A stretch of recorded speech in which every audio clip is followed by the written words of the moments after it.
You've mentioned a couple names recently. Who were they? Listen, man. They call me the problem, but you could call me the can man, because anybody can get it.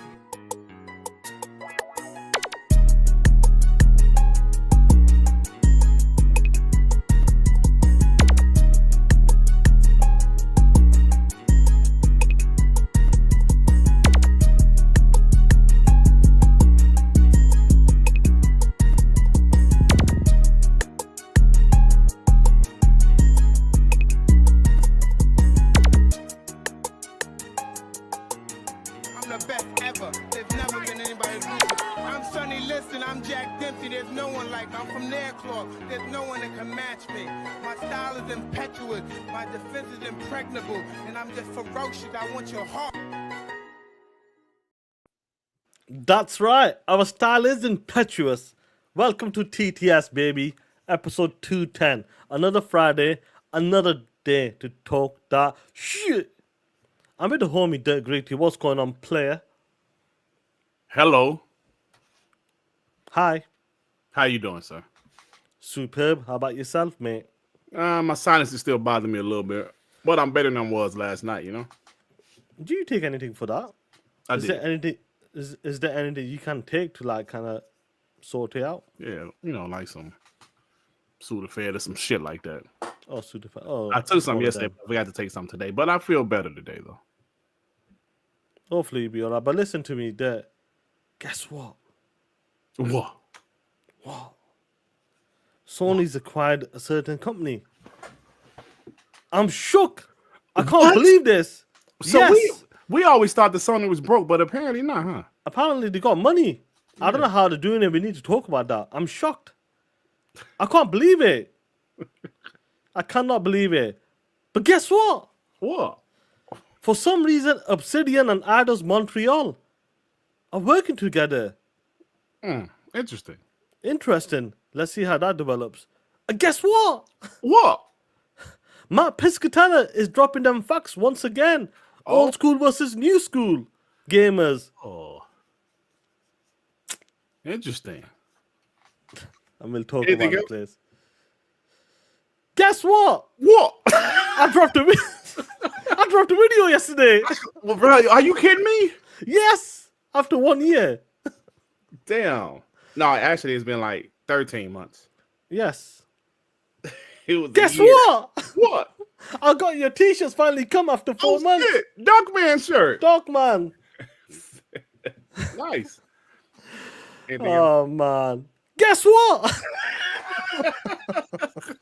But guys, listen to welcome to TTS, homies, man. Hit that like button. Let's have some fun. You know, when it comes to TTS and WBG, we just love to have a lot of fun. Talk about some of the gaming topics, the ones that we care about. The one we actually like to talk about. But that's what we're going to do. But get the super chats before we get into the first topic. Guess what? Guess what? Adidas with the tool that I was out with gonna be all mine. I'll tell you what. Oh, that I was out with gonna be all mine. Hey, listen to me. I was talking to Adidas a day or two ago over the phone. I know it's whatever time it was, maybe 12 midnight, 1 midnight for him or something. You know, he likes going to the bar. He had a fine lady with him. Oh, He goes, yo, Shaan, I'm snatching her. I go, let me see. She got all shy and all that shit. I go, Adidas, lucky I'm not that player. I would have taken her.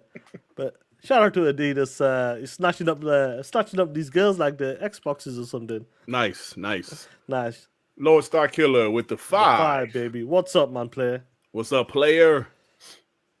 Maurice Branch, member for 38 months. What up, Shaan and Tut? Just showing my support. We'll catch the replay as I have to get ready for work. Shout out to Maurice Branch, man. Absolute Shout out player. to you, bro. Damn it. Hold on. It's all right. Don't worry about it. The Anger Therapist with the 5. Let's go. Spider-Man, The Last of Us, coming to Xbox. Whole slate. Oh, shit. Man, you hear Whole something? slate. Damn. He must know something. You must know some shit, man. Dave Reezy with the 2. I'm here to promote nothing and don't have a thing. Oh, that's nice of him, man. Oh, that's nice. That's Hey, man, like, is Starscream in here? Where's Starscream at? Oh, there you go. Rodimus is there. No, I heard you talking about Starscream and Rodimus yeah. and all that stuff. Hey, Rodimus, Rodimus. Rodimus Prime was a POS and P-Lump is Starscream. So what you trying to say is wheelchair, transform into what? A jet. A jet? Is that what it transforms? Oh man. It transforms to a piece of shit. That's what it transforms into. I tell you what it transforms into. It transforms into this shit, yeah. There you go. Shout out to Starscream.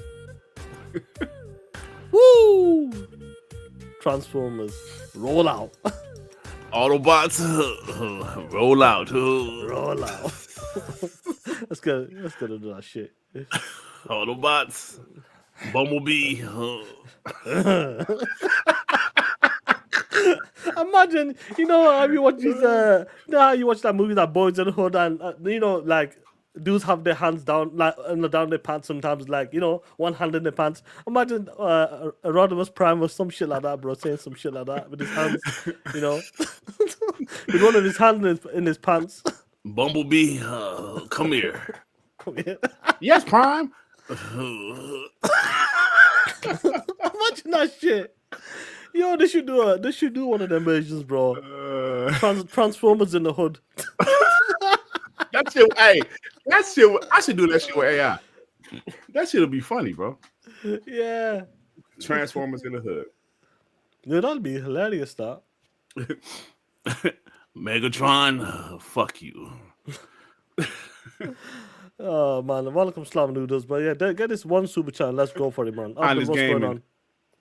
You said with the two, Shaan Dirk didn't like the length of your video. Yeah, really? I said yeah. I kind of roasted you last night though. Did you? Yeah, kind of roasted. I said his POS waited one whole year to do a video, and then it was 3 minutes when he did. Well, we always talk about the 2-3 minute boogie. Come on, dude. There you go, brother. Day Reezy with the two. Lumpy's P wheelchair transformed into a hover round. Oh shit, man, what's going on? What is a hover round? I don't know what the fuck that is. What is that? I thought you knew. I thought it was a UK thing, Sean. Hey, Rodimus with the 5.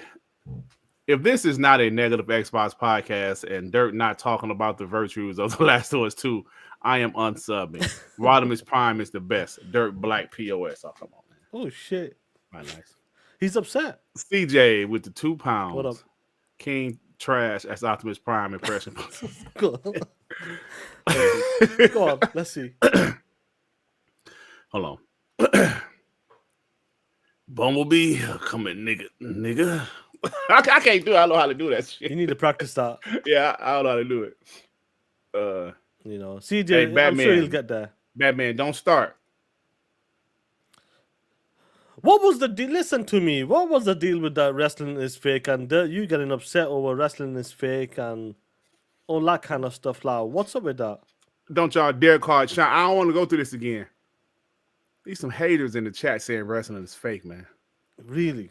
Some haters, man. Come on.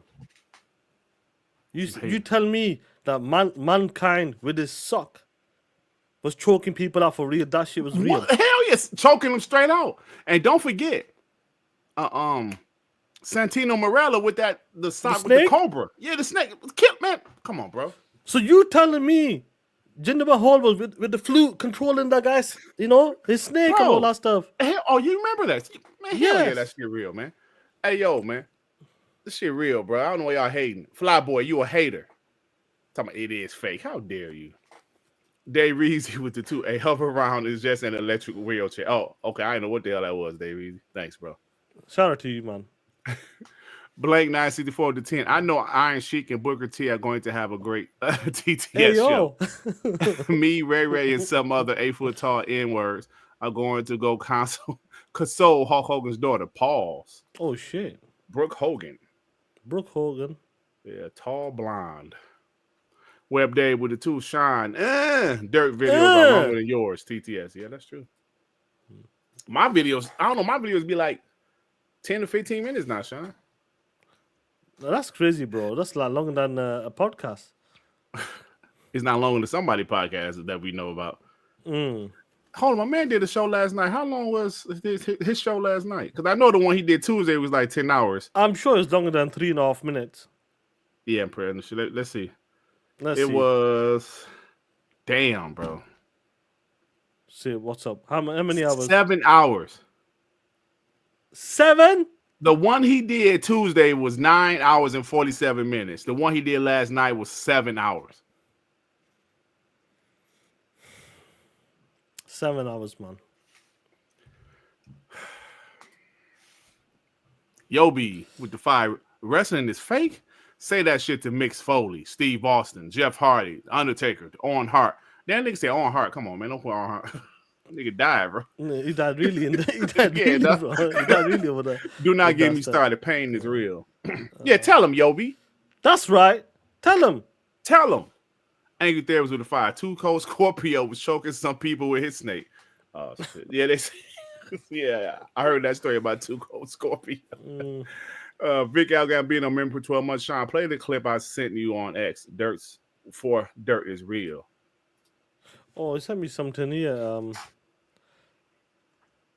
don't know if why is the audio not working though? I can't hear the audio on it for some reason.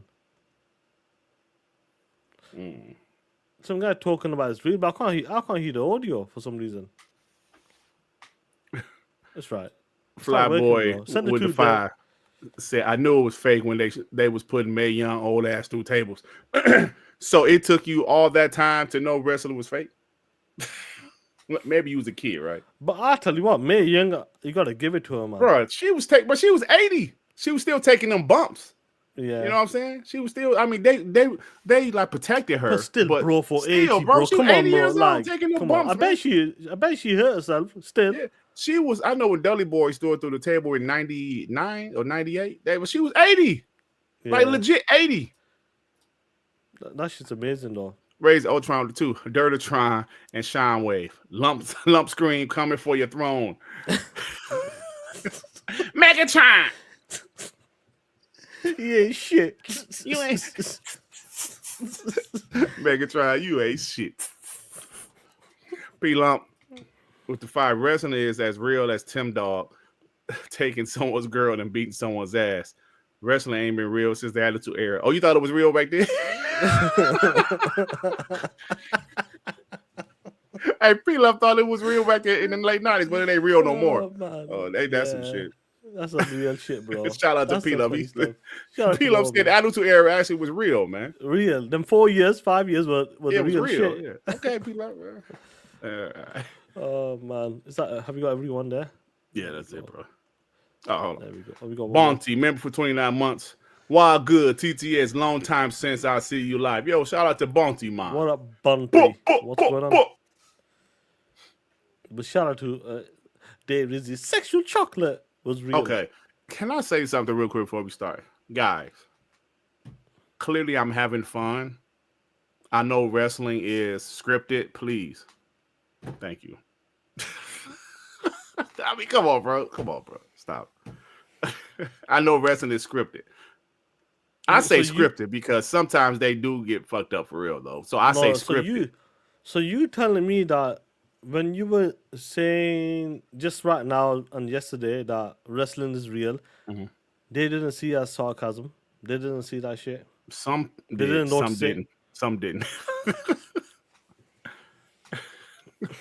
I don't know what to say anymore. No, all I'm saying is when people say, no, it ain't real. It ain't been real. Stop it. Listen, stop, y'all. Come on, y'all. Come on. Where y'all sense of humor, bro? Where's our sense of humor? Stop it. It's real there. Stop it. It's real. It's You're real. right. Yes, The Rock came back in WrestleMania. What did he do to Cody, whatever the guy's name is? Rhodes. Yeah. All that blood. All of that stuff is real. Illegal Dead said P-Lump thought Dirt was serious. Come on, man. Come on, y'all. Stop it. Oh, man, stop it. But yeah, no, 100% listen, wrestling, bro. What is obviously- P-Lump talking about? Don't change your stand now. Keep the same energy. What is he talking? What are you talking about? P-Lump, you thought I was serious when I was saying that shit yesterday and today? Stop it, P-Lump. Stop.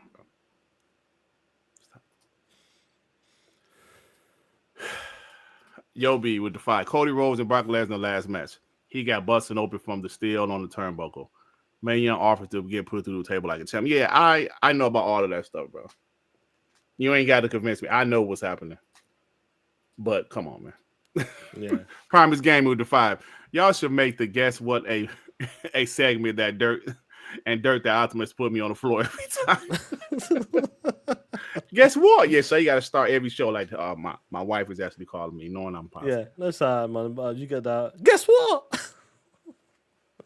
But yeah, guys, hit that like button. What's going on, Gambino? Music 72. We got Noodles in the chat. Kendrick W as well. Hope you well, man. Dave Rizzy, Young Dreads. What's going on, G? Big B Money. What up, player? Gam Shark as well. We got a Grizzly. Yobi. What's up, man? Yobi I was talking to the chat, not the panel, bros. Yeah. But it's hilarious, bro. Like, some people don't see it sometimes when you're joking or trying to put on a bit of sarcasm as well. So, but it's alright, man. Let's go, Aussie. Xbox and Mike. What's going on, man? Yeah, listen, we're going to have a good show today. A lot of fun, you know. It's not the biggest news out there, but Adventures of Riggity today. No, not today, guys. I don't have one. I'm not got it ready. I was too busy today. I went to a small my niece's celebration today. So I was there at the moment, so I didn't have time to do it. World Gig, what's going on? That's all right, G. It's all right. But now let's get this Super Gen. Let's get to the first topic, Playboy. Let's get Ray, the 5-foot assassin. Member for 31 months. The WBG bodyguard would not let Lump get close to you. I would take him out by his legs. Hey, yo. I'm really working on a Ray Racer. Hey, yo. Why would y'all do this to me? I'm 7'1". Long live Judge Ray. Hey, yo. Thank you, there to the 5. P-Lump is Cobra Commander to Dirt Serpentor. Cobra, la. I used to love that shit, bro. Hey, y'all niggas as old as me in this chat because y'all saying some shit only got my age. I think MD is around your age anyway. Yeah. Cobra, la. I love that shit. Yeah, are we done now? Let me remove that. There we go. We're good now. Let's go for it. Do you know what? I want to start with this. Come on, let's go. Let's go. Let's start with this here. Hey yo. What y'all talking about? I'm 6'8". Since we've been talking about the console war stuff, since we've been doing podcasting and been on shows, and used to watch shows back then as well there, it has been changing, but we always talked about the hate for Xbox and Xbox Microsoft.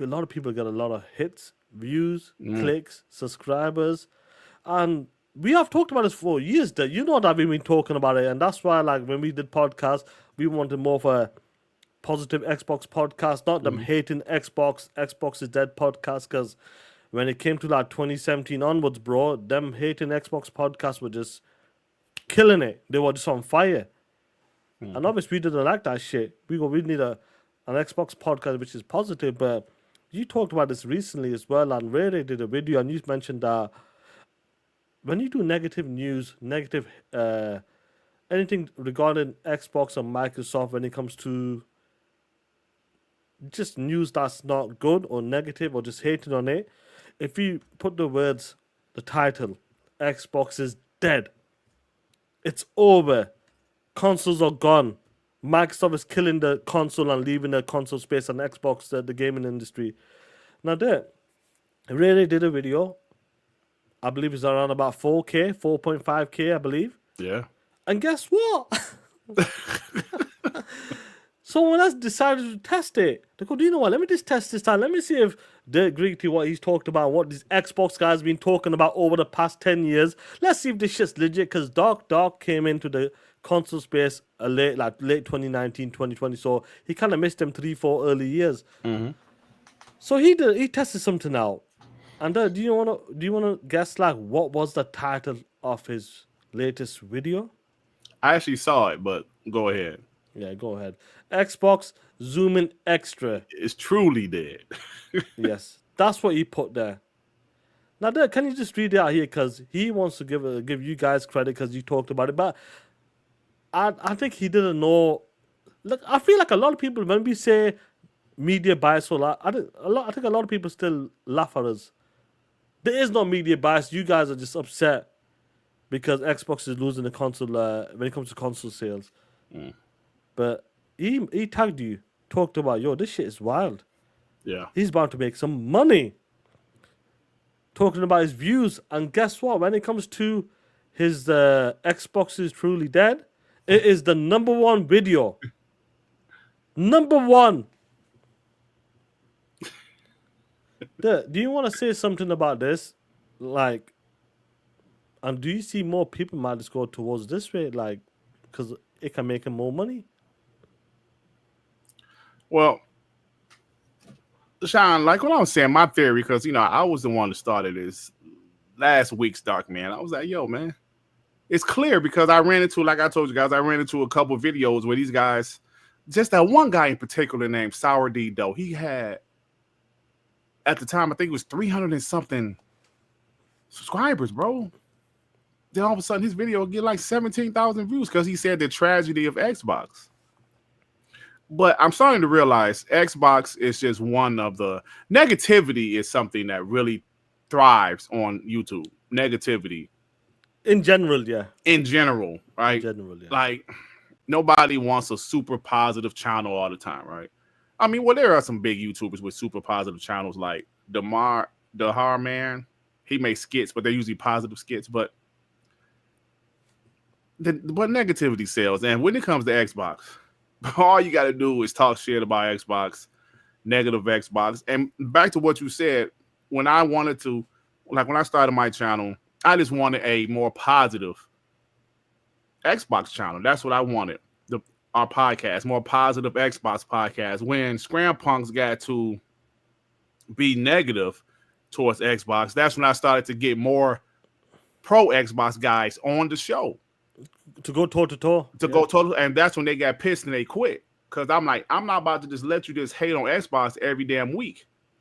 And then it was just me and Tsunami. And, Devin didn't say much.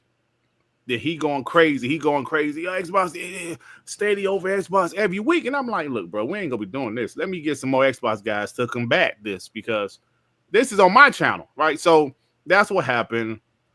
And over time, you just see negative Xbox content sales. That's why guys like Dreamcast Guy, even last week when Xbox didn't have nothing to do with Virtual's layoffs, that studio layoffs, he said it did anyway. Because it helps. It sells. It helps with his views, yeah. And right? He's not going to delete it or go back on it. No way. No way. What was that last week when Christopher Dream said all that negative shit about Game Pass and people did articles, people did videos, people wrote tweets. They didn't... In a space of 24 hours. Yeah, 100%. So, negativity sells, bro. See, when you talk about... you talk about a guy like me, I'm just a genuine guy. I can only tell my real feelings, my real opinion. And whatever happens with my channel happens with. I will probably never reach 100,000 subs. That's fine. But I'm not trying to reach it that way. I'm not trying to reach 100,000 subs saying bullshit that I don't really believe. I will live with my pro Xbox channel being where it is. Because this is how I really feel. This is me. But I guess when you're a full-time YouTuber, that light bill do. Xbox is dead. When you're a full-time YouTuber and you need some chompers, please. Hello, gamers. This is Dreamcast Guy. Can you please help me get some chompers? Start to go fund me. Hey, I am blessed to have a job and I have dental insurance, medical insurance. But when you're a full-time YouTuber, I guess Griffin is the way to go. Whatever's popular. If I can tell you something, if PlayStation all of a sudden started to get hate, if this was the beginning of the PS3 generation, but this was YouTube, but like YouTube was around at the beginning of the PS3 generation, as peak, people would have been hating on PlayStation because it was the popular thing to do at the time. It would be finished. Probably would have been finished. It would have been so many. Because people was hating on the PS3 when it first released, bro. The industry, the customers, because of the price and all. But because Xbox has been being hated for 2 consecutive generations, there we go. But I'm gonna tell you something, Shaan. Some things are changing. We'll talk about it later, but some things are changing in this industry, bro. Some things are changing. I'm sure we've been talking about it for the past 5 years. Spider-Man, you damn right, Dennis ain't cheap. I got insurance, but when I get some work done, this shit is still like an extra $200, $300 out of my pocket. It's still like £300-400 sometimes, bro. Yeah, out of my pocket. Yeah, bro. Yeah. You know, 100%. Like, I gotta agree with you. Like, what you just talked about is something that I can't do to What be the like parents that type of fake. Hey, Parris. Hey, Parris, this is an Hey, Xbox Parris. Boom. Pay the bills on the YouTube streams. Yeah. And you're right. When it comes to other content, you just gotta be yourself, and that's what we do all the time. Like when we do our content, when we do our show, it's been consistent. You can look at our channel 100%. There's no doubt. I've talked about it so many times, and I do like to remind people. Go back to our first video, first podcast. Let's keep it real. More or less, it's always been the Xbox content. Can we do it? Of course we could do the flip, but I don't believe that shit. Do you know what I mean? I can't do that shit. But some of these dudes can do it, and I'm glad. I'm sure like Doc and other people out there started to see it. Even like Parris has started to see some of the negative hits that boom, 100% full power. Let's go after them. Any negative news regarding surrounding Xbox and Microsoft, they're on that shit. Everybody goes full out, and that's what's happening right now. But Shaan, let me say this real quick. But this is why the Xbox community hate ponybots so much. Yeah. Because there's so much anti-Xbox stuff out there that when Xbox does do something wrong, because we know they're not perfect, 100%. they'll make a mistake. They'll do something that piss people off. So when something like that happens, when the ponybots go out there and all of a sudden join the ponies in the roasting session, that's when it becomes a problem. Not being critical of Xbox, but when they become what the enemy is, not enemy, well, like, Well, you know what I'm saying. Yeah, I know what you're saying. Yeah. When they become what the ponies are, then when everything is cooled down, they want to come back to the Xbox guy's side. That's what pisses the Xbox community off. When there's positive news, when there's Xbox, something that Xbox does. When it's positive. Yes, Xbox. Yes, we're bots together. Yes, we're back, baby. Yeah. We're back in the console. Yes. Yeah, we're bots together. Yes, we're together. But then when they go on a pony show, it's all anti-Xbox shit. Stop it, bro. That's the problem. That's why people hate pony bots so much. At least the ponies are consistent what they're doing. Yeah, at least we know what they are. We know what they are. At least we know what they are. But these pony bots, they infiltrate the Xbox community. They praise, yay, Xbox. And you speaking from experience, 37-0. I'm definitely speaking from experience. Hey, you know what? I was there right with you anyway, so it is what it is, bro. Yeah, Xbox and Mike, Xbox and Mike, that dude is a perfect example of that. When he's on the Pro Xbox podcast, he's, okay. When he goes on Crossfire or something, he joins in on the hating.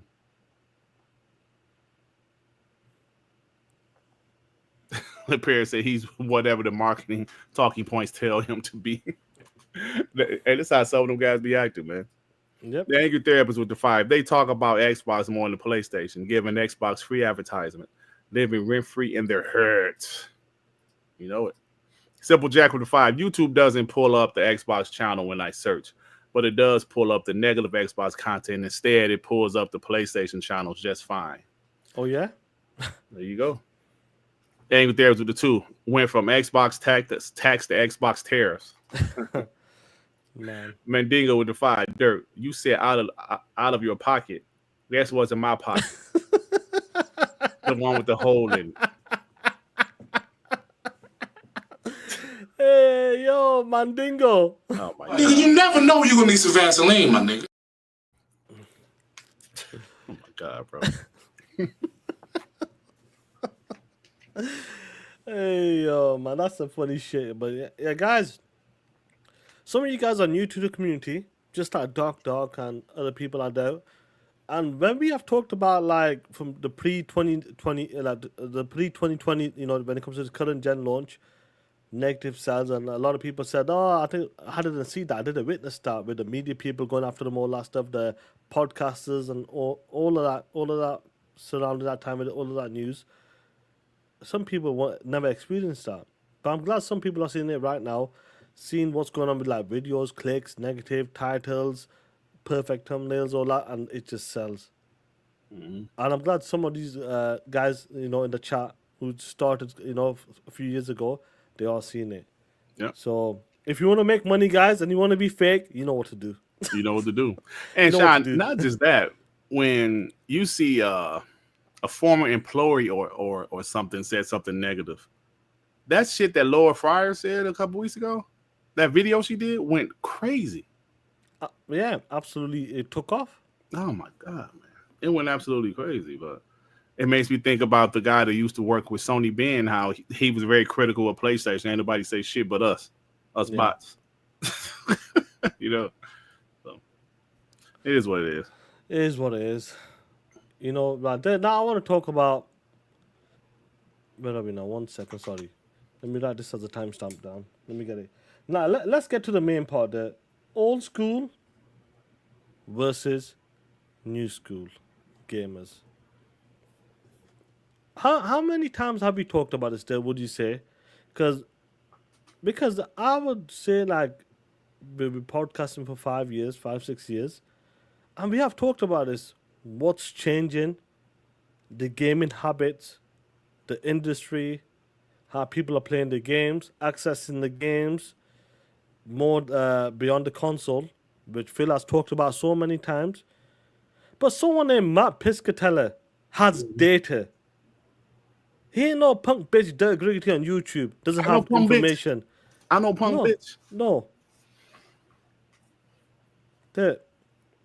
Do you want to get this super chat quickly? Because it's regarding the last topic. Call Weed with the 5. Some of these dudes still have Xbox-centric podcasts, which is just heinous work. Then they cry about losing support and being criticized. Exactly, bro. Exactly. Thanks, bro. Bounty with the 5. If you check out any other industries with fanboys, this is the only one where the third place one is talked about more than the first place. Yeah. That's true, bro. Like, what's the third place phone manufacturer? So we got Samsung, we got Apple, and we got I don't even know. I don't know if it's Xiaomi. I don't even know what that is. That's like a UK thing. No, that's the Chinese base. I don't know if it's them lot. But nobody talks about that. No, they are talked about. Well, what over here in the States? Well, you'll find out soon enough. They've been dominating the other market in like India, Pakistan, China, UK. Well, over here, the only thing people talk about is Apple and Samsung. No, I agree. Like Apple and Samsung are always going to be the go-to phones, but people are starting to notice. Not like how people like now going into this next topic. We'll talk about it. I want to bring it in. Let's get this last super Web chat. Dave with the 2. Guess what? Sub this channel. Get Shaan and Dirt to 100K. Thank you, Web Dave. Appreciate salute to you, Web Dave, bro. What's going on? Now, talking about Google, Google maybe as well. Yeah. But like, there's top 10 phones, and they're all fighting for the top. Like, the 1 and 2 is always going to be Samsung for now. But slowly, someone will come. There will be someone that can come and take your spot, no doubt.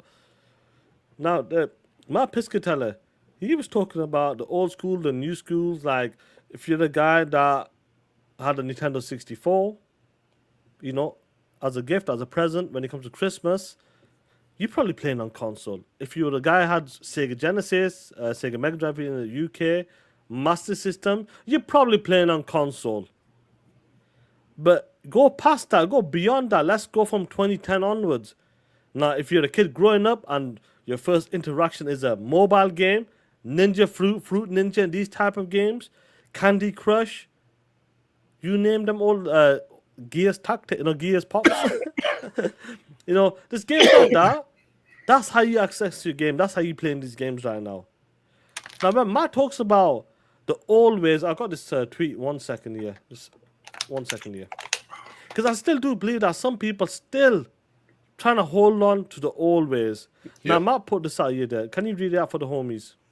Turns out some folks really don't think the era of the console wars is over. Quite passionate about that. In fact, well, good on them. I reckon, does make me want to go back to listen to some Holla Back Girl that remember the glory days of the mid-aughts. Mid-aughts. There you go. 80s, isn't it? Talking about the 80s. Yeah. Hey, Dad, we have talked about it so many times. We give an example how we used to access our music, videos, like watching movies. All of that's changed from the 80s, 90s onwards, Yep. 2010s. How we access our content right now is unreal. Yep. So easy, seamless. That's what it's become. That's what it's become now. Now, when the data shows that consoles are not growing, there's a reason why console isn't growing. And especially with the new gamers, they don't care about a certain game that has to be exclusive to one platform. They're not into that stuff. Nope. If I can't play, I'm not buying it. And that's not a dig at like certain company. That's the way times are moving. It's changing. Not everybody's going to be having 3-4 consoles nowadays. Yep. Them days are slowly but surely are going. Hell, even myself, when it comes to this current gen, I've only got the Xbox. Last gen, I had all of them. Do you know what I'm trying to say? Yeah. So it's changing as time is going on. Yeah, it is. When you look at the younger generation, your kids, I know they're a bit older, but your kids had the access to content. Your grandkid as well in the future. My kids, I can see what they're doing right now, how they're playing the games. Don't get me wrong. Will there be some gamers like who are like 10, 15 years old right now gonna play a console? For sure. As long as console exists, you're gonna get them type of gamers. But majority of the data that's been shown right now is showing the new school is taking over. They're not interested in, the Gears of War games, the big God of War games. Slowly but surely, them games are dying slowly but surely. Yeah. In terms of like hitting them peak numbers, what they used to hit there. Because we are getting older. Once we phase out, the next person who comes, I remember like before I let you go there,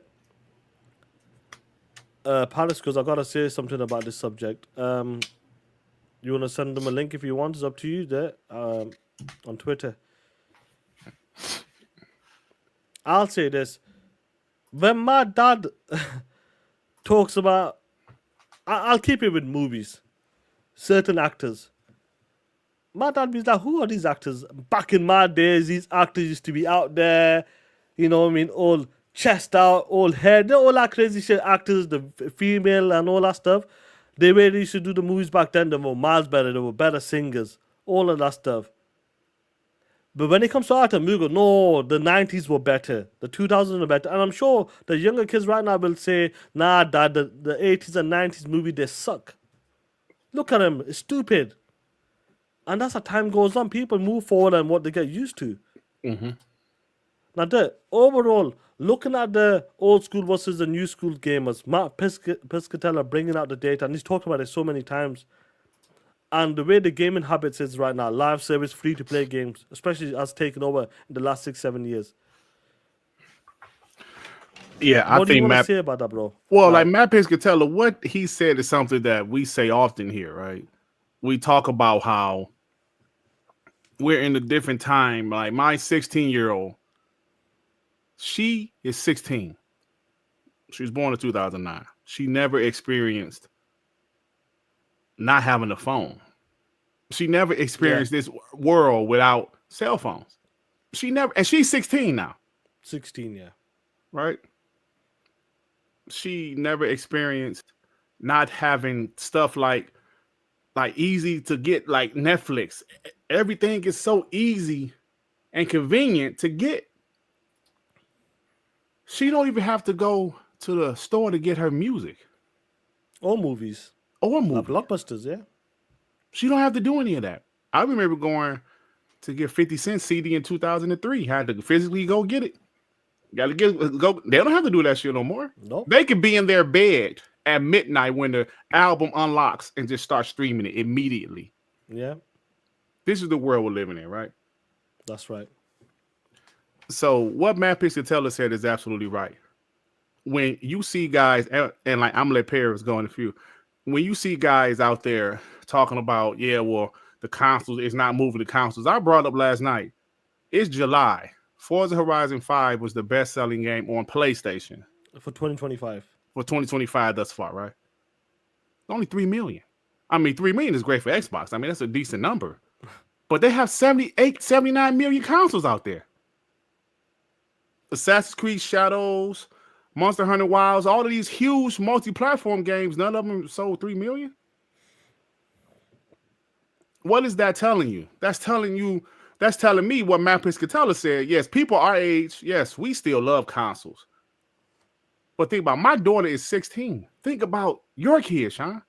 I know, 6. When your kids are teenagers, you think they would give a shit about a console? Yeah, and like your kids are small, right? When your kids are teenagers, 10, 13 years from now, you think they would give a shit about a console, bro? No. But I'll get back into it. Parris, hey, what's up, bro? Hey, what's going on? How y'all doing? Good, man. I'm good. What's going on, G? So yeah, I'm curious to hear your thoughts about this. Yeah, and I won't take up too much time. You know, I'm always lurking and stuff. So I actually heard what you said. I don't know if it was yesterday or the day before because I watched it on delay, and you mentioned how I always talk about my kids. Bro, they don't care. They don't care. Right. They don't. It's not about brand loyalty. It's about where can I conveniently play the games that I want to play. That's all I care about. That's what this new generation is about. So everything Matt Piscatella said is the truth. I look at it this way. What we thought 5 years ago. You muted yourself, Parris. You accidentally muted yourself, Parris. Uh-oh. Whoops, my bad. hit the button. All we heard was 5 years ago. Did you mute yourself? Yeah. What I said was what we thought 5 years ago doesn't apply to today. Right.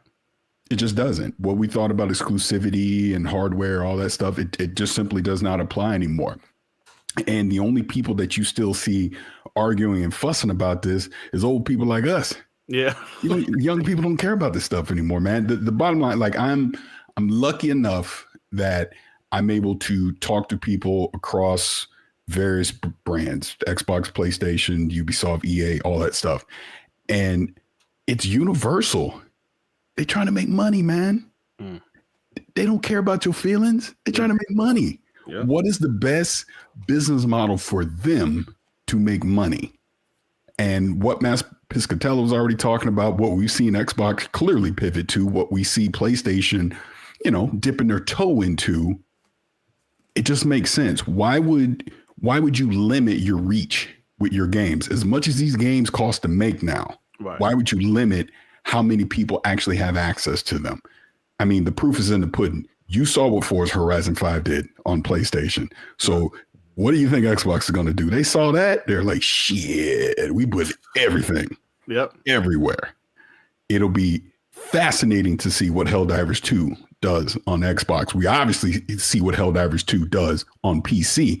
More people play Helldivers 2 on PC than they do on PlayStation. That's just a fact. Can't argue that. So why would PlayStation limit, just sticking to live service? Why would they limit their live service games to one platform? They're not going to do that. You're going to put that stuff everywhere. And we can argue, look, like I say, Xbox is doomed, dead, all caps or whatever as a joke. But to the point that you made, Dirt, negativity sells. That's why you see all these headlines like that, because it sells, because Microsoft is the bad guy. Microsoft, more so than Xbox, will always be the bad guy. So anything you can link to that is going to get views. You're going to want to see that. That's why you see, I'll just say his name, whatever, Dreamcast guy with all his crazy ass videos, right? Right. Because it's going to get attention. He knows it's full of shit, but so what? Yeah. He's going to get the clicks. He's going to get the views on it. So you keep saying that. Like, and I'm going to just pick on him for a second. What was it last week? What was it? Virtuals? Whatever, I say their name wrong. They laid off people and he spun it into, it was Xbox's fault. I'm like, boy, you did a Beacom yoga stretch to make that connection on stuff like that. So look, y'all obviously ride or die for Xbox, and there's absolutely nothing wrong with that. Just like if people want to ride or die for PlayStation, there's absolutely nothing wrong with that. Talk about the things that y'all talk about, what you enjoy. That's all that should matter. But you will see people weaponize that stuff because it creates engagement. it gets attention. And you have logicians out there that tries to poo-poo all that stuff and make it seems like exclusivity is the lifeblood of gaming. It's not. It's about making money. Yeah. Period, point blank. It's about making money. So these companies are like, F your feelings. We don't care because you're going to play it anyways, but we're going to make sure other people can play it too. That's all it comes down to. And like I said, I did not think this 5 years ago.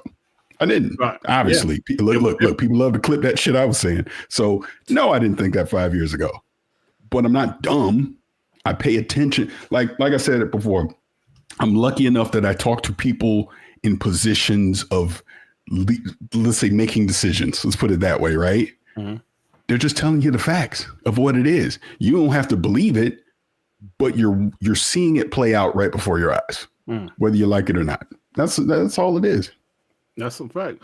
And, like you said, 5 years ago, I don't think none of us, nobody thought this was going to happen. Hell, I would say this. 6 months ago, nobody thought PlayStation would put hell divers on Xbox. Nope. That's what's happening right now. That's how this industry has changed. And I think the more you hear from people like Matt Piscatella, Phil's been saying this kind of stuff for a while, but people, he's just mad because they're losing in console sales, blah, blah, blah. It's Phil, Xbox is there, so Phil is damage controlling. But now you're starting to hear from people like Matt Piscatella, who is not a biased YouTuber, who's not just some dude talking shit. He's a guy that knows the U.S. numbers. He knows numbers. He knows the things that's going on in the U.S. So he's not talking out the side of his ass. He's talking what he knows from data, numbers, real world data, data. Like, so when you hear what he's saying, like, okay, damn, I know like Shaan and I, we've been saying stuff like this for a while, but people's they're just bots, they're just biased bots, and Xbox is multi-platform. Bro, you have to pay attention, right? Parris, like you said, the budgets. We always talk about this. The budgets are ridiculous. Yes, we still want high quality AAA games, though, right? I do. If all of the games all of a sudden went back to 16-bit, a couple of the games would be fine. But I mean, I don't want to go back to playing, Call of Duty in 16-bit. No, I love the 16-bit era, but shit, I mean, it's 2025 now. It's time to move on. If all of the games budgets went back down like that, that would be a problem. So, well, I mean, you even got to look at it this way, and just to give Xbox a little grief. The Outer Worlds 2 dropping the price on it, right? Right. That, look, however it happened, low pre-order sales, them just realizing, it was the right thing to do, whatever the case. You can't, not every game can be $80. Look, Grand Theft Auto 6 can get away with it. Call of Duty can probably get away with it, right? Mm-hmm. But a game like the Outer Worlds 2 that does not have the global appeal, you can't have that coming out the gate at $80. Right. I think it's going to be a great game. It's going to come from Obsidian, all that. And I'm doing bad math, but you get the point. Mm-hmm. Would you rather sell 10 copies of the Outer Worlds 2 at $80, or would you rather sell 50 copies at, 70? Yeah. Because look, it's $10. You say, it's just $10, but that matters. Ponies might disagree with you with that, Parris. Trust me on that. No, but what I'm saying, an overall thing is these companies now, I get prices are raising, and like we said, the budgets and all that are crazy. But you got to be strategic on how you're pricing some of these games, man. I mean, even Nintendo at Mario Kart at $80, I think is insane, which I would not have bought. Let me put it this way. I would not have bought Mario Kart at $80 if it didn't come with the Switch 2 and I basically got it for $50. I wouldn't have bought it because I think that's too much. And that's what you're going to see. You're going to see people be way more selective about buying these games that are at $80, $90 unless it's a Grand Theft Auto 6 where it's okay. That's probably worth the price, but not everything. People are going to be more selective with their purchases, right? Yeah, Game Pass can help supplement some of that stuff because you're like, well, hell, I just played on Game Pass, but not everyone's going to subscribe to Game Pass. So people that are just buying their games, I always use my neighbor as an example. He will just stick to, I'm going to just buy Madden, I'm going to buy NBA, and I'm good. And F that $80 stuff. I'm not spending that on some game that I know nothing about that may or may not be good in my eyes. So they got to figure it out, man. I'm telling you, man, this industry right now, and I won't out the person who said it, but I got a private message from someone when the Virtuals layoffs were happening.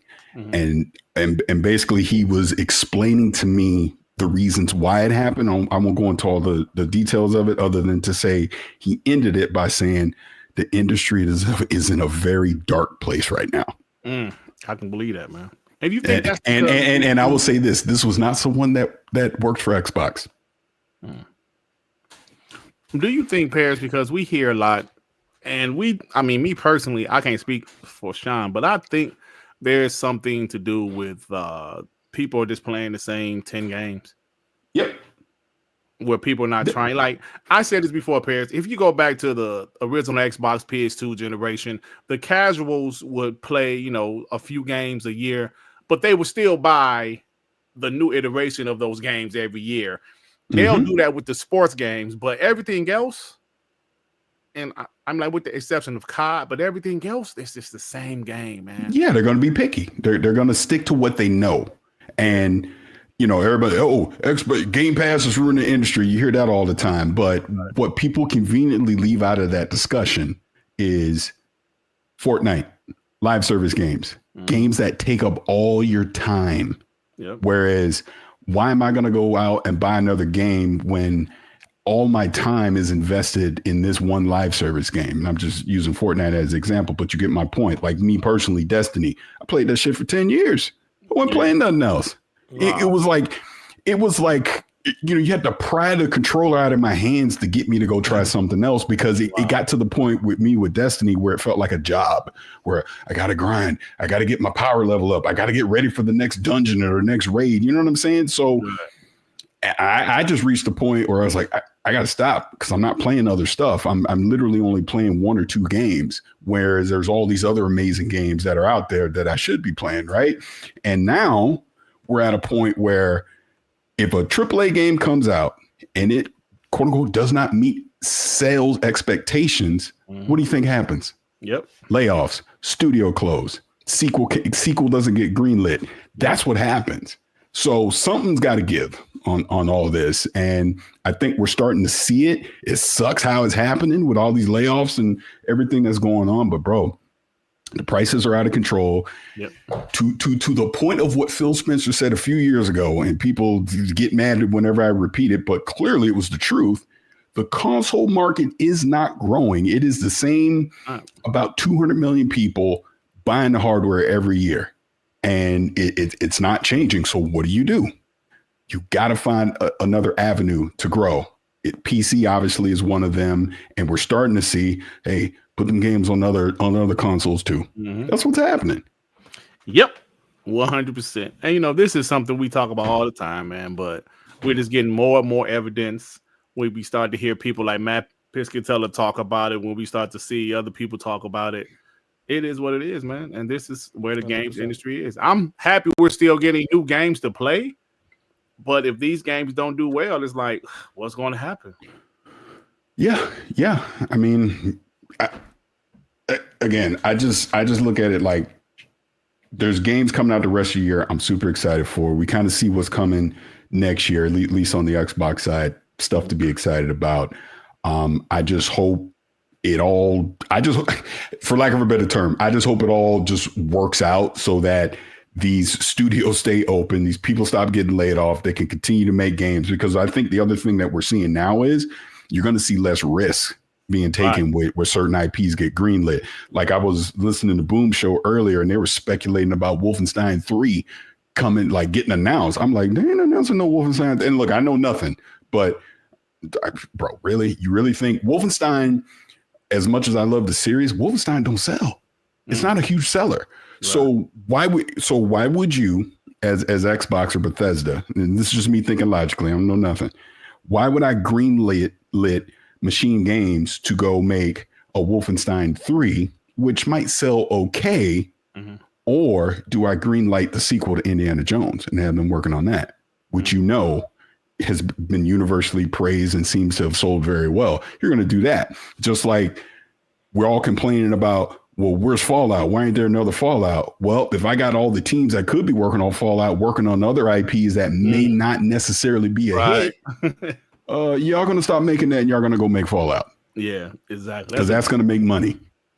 That's what I'm saying. Point. It all comes back to money, man.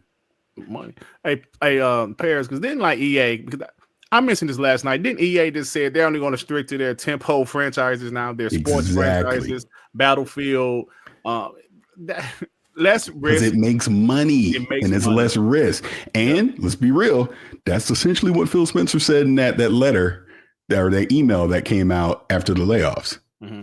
We're going to focus on, or I forget the exact term, but basically we're focusing on the hits. Absolutely. Because you think about that ZeniMax online game, right? It was already been in development for 6 years with maybe another 3, from what I heard, another 3 more years in development. Mm-hmm. So that would be like 9 to 10 years in development. It would be different if it was going to 100% be guaranteed to be a hit. They didn't know if that game was going to be a hit. So you're developing this game for 8 to 10 years, and then the game comes out and it flops. That's just a waste of time and money. So me personally, I understand, me as a gamer, I want new IP. I want more risk being taken. But me as a individual that kind of understand how business works, I understand what they're saying. Like, yo, man, we can't be gambling. It's almost a gamble if you with a new, like risking a time and money for a new IP is almost like a gamble nowadays. There's nothing that's guaranteed to be a hit. It's different if the budgets were still $5 million, right? From back in the PS2 days. Okay, yeah, we go ahead and make a new IP. Hopefully it hits, risk $5 to $10 million. No, these games are like $100 million, man. $200 million. That risk is just too much at this point. Yeah, it is. Ask yourself this question, and I just thought of this in the moment, right? Just picking on Xbox and Bethesda. So Starfield got greenlit in the before times, even before they were obviously required by Xbox and all that, right? Right. If Bethesda were to say, hey, we got this idea for a game like Starfield, but Elder Scrolls 6 would then be years away. The next Fallout would be years away. What do you think? What do you think the leadership is going to say? Hey, let's take a risk on this brand new IP that you're going to spend the next 5 years on, and that pushes out our known flagship IPs that we know is going to sell like gangbusters even further down the road. Right. Or no, y'all working on Elder Scrolls 6. Right. You get that out because that's going to make money. That's what I'm saying. I just look at it that way as far as risk go. I think you're going to see less and less of new IPs, big AAA new IPs, and more sequels to big AAA IPs that are known hits. Yeah. And you'll have the Double Fines and the Compulsions of the world to make the smaller AA games that can be new IPs that, hey, if it's a big hit, great. If it's not, but it's critically acclaimed, we can use that as a part of our portfolio as well. So, because like I think Keeper as the example, Keeper, because it's Double Fine, I expect it to be great, but no one's expecting Keeper to go sell 10 million copies or do something crazy like that. Right. But it'll be critically acclaimed. It might be in the Game Awards for,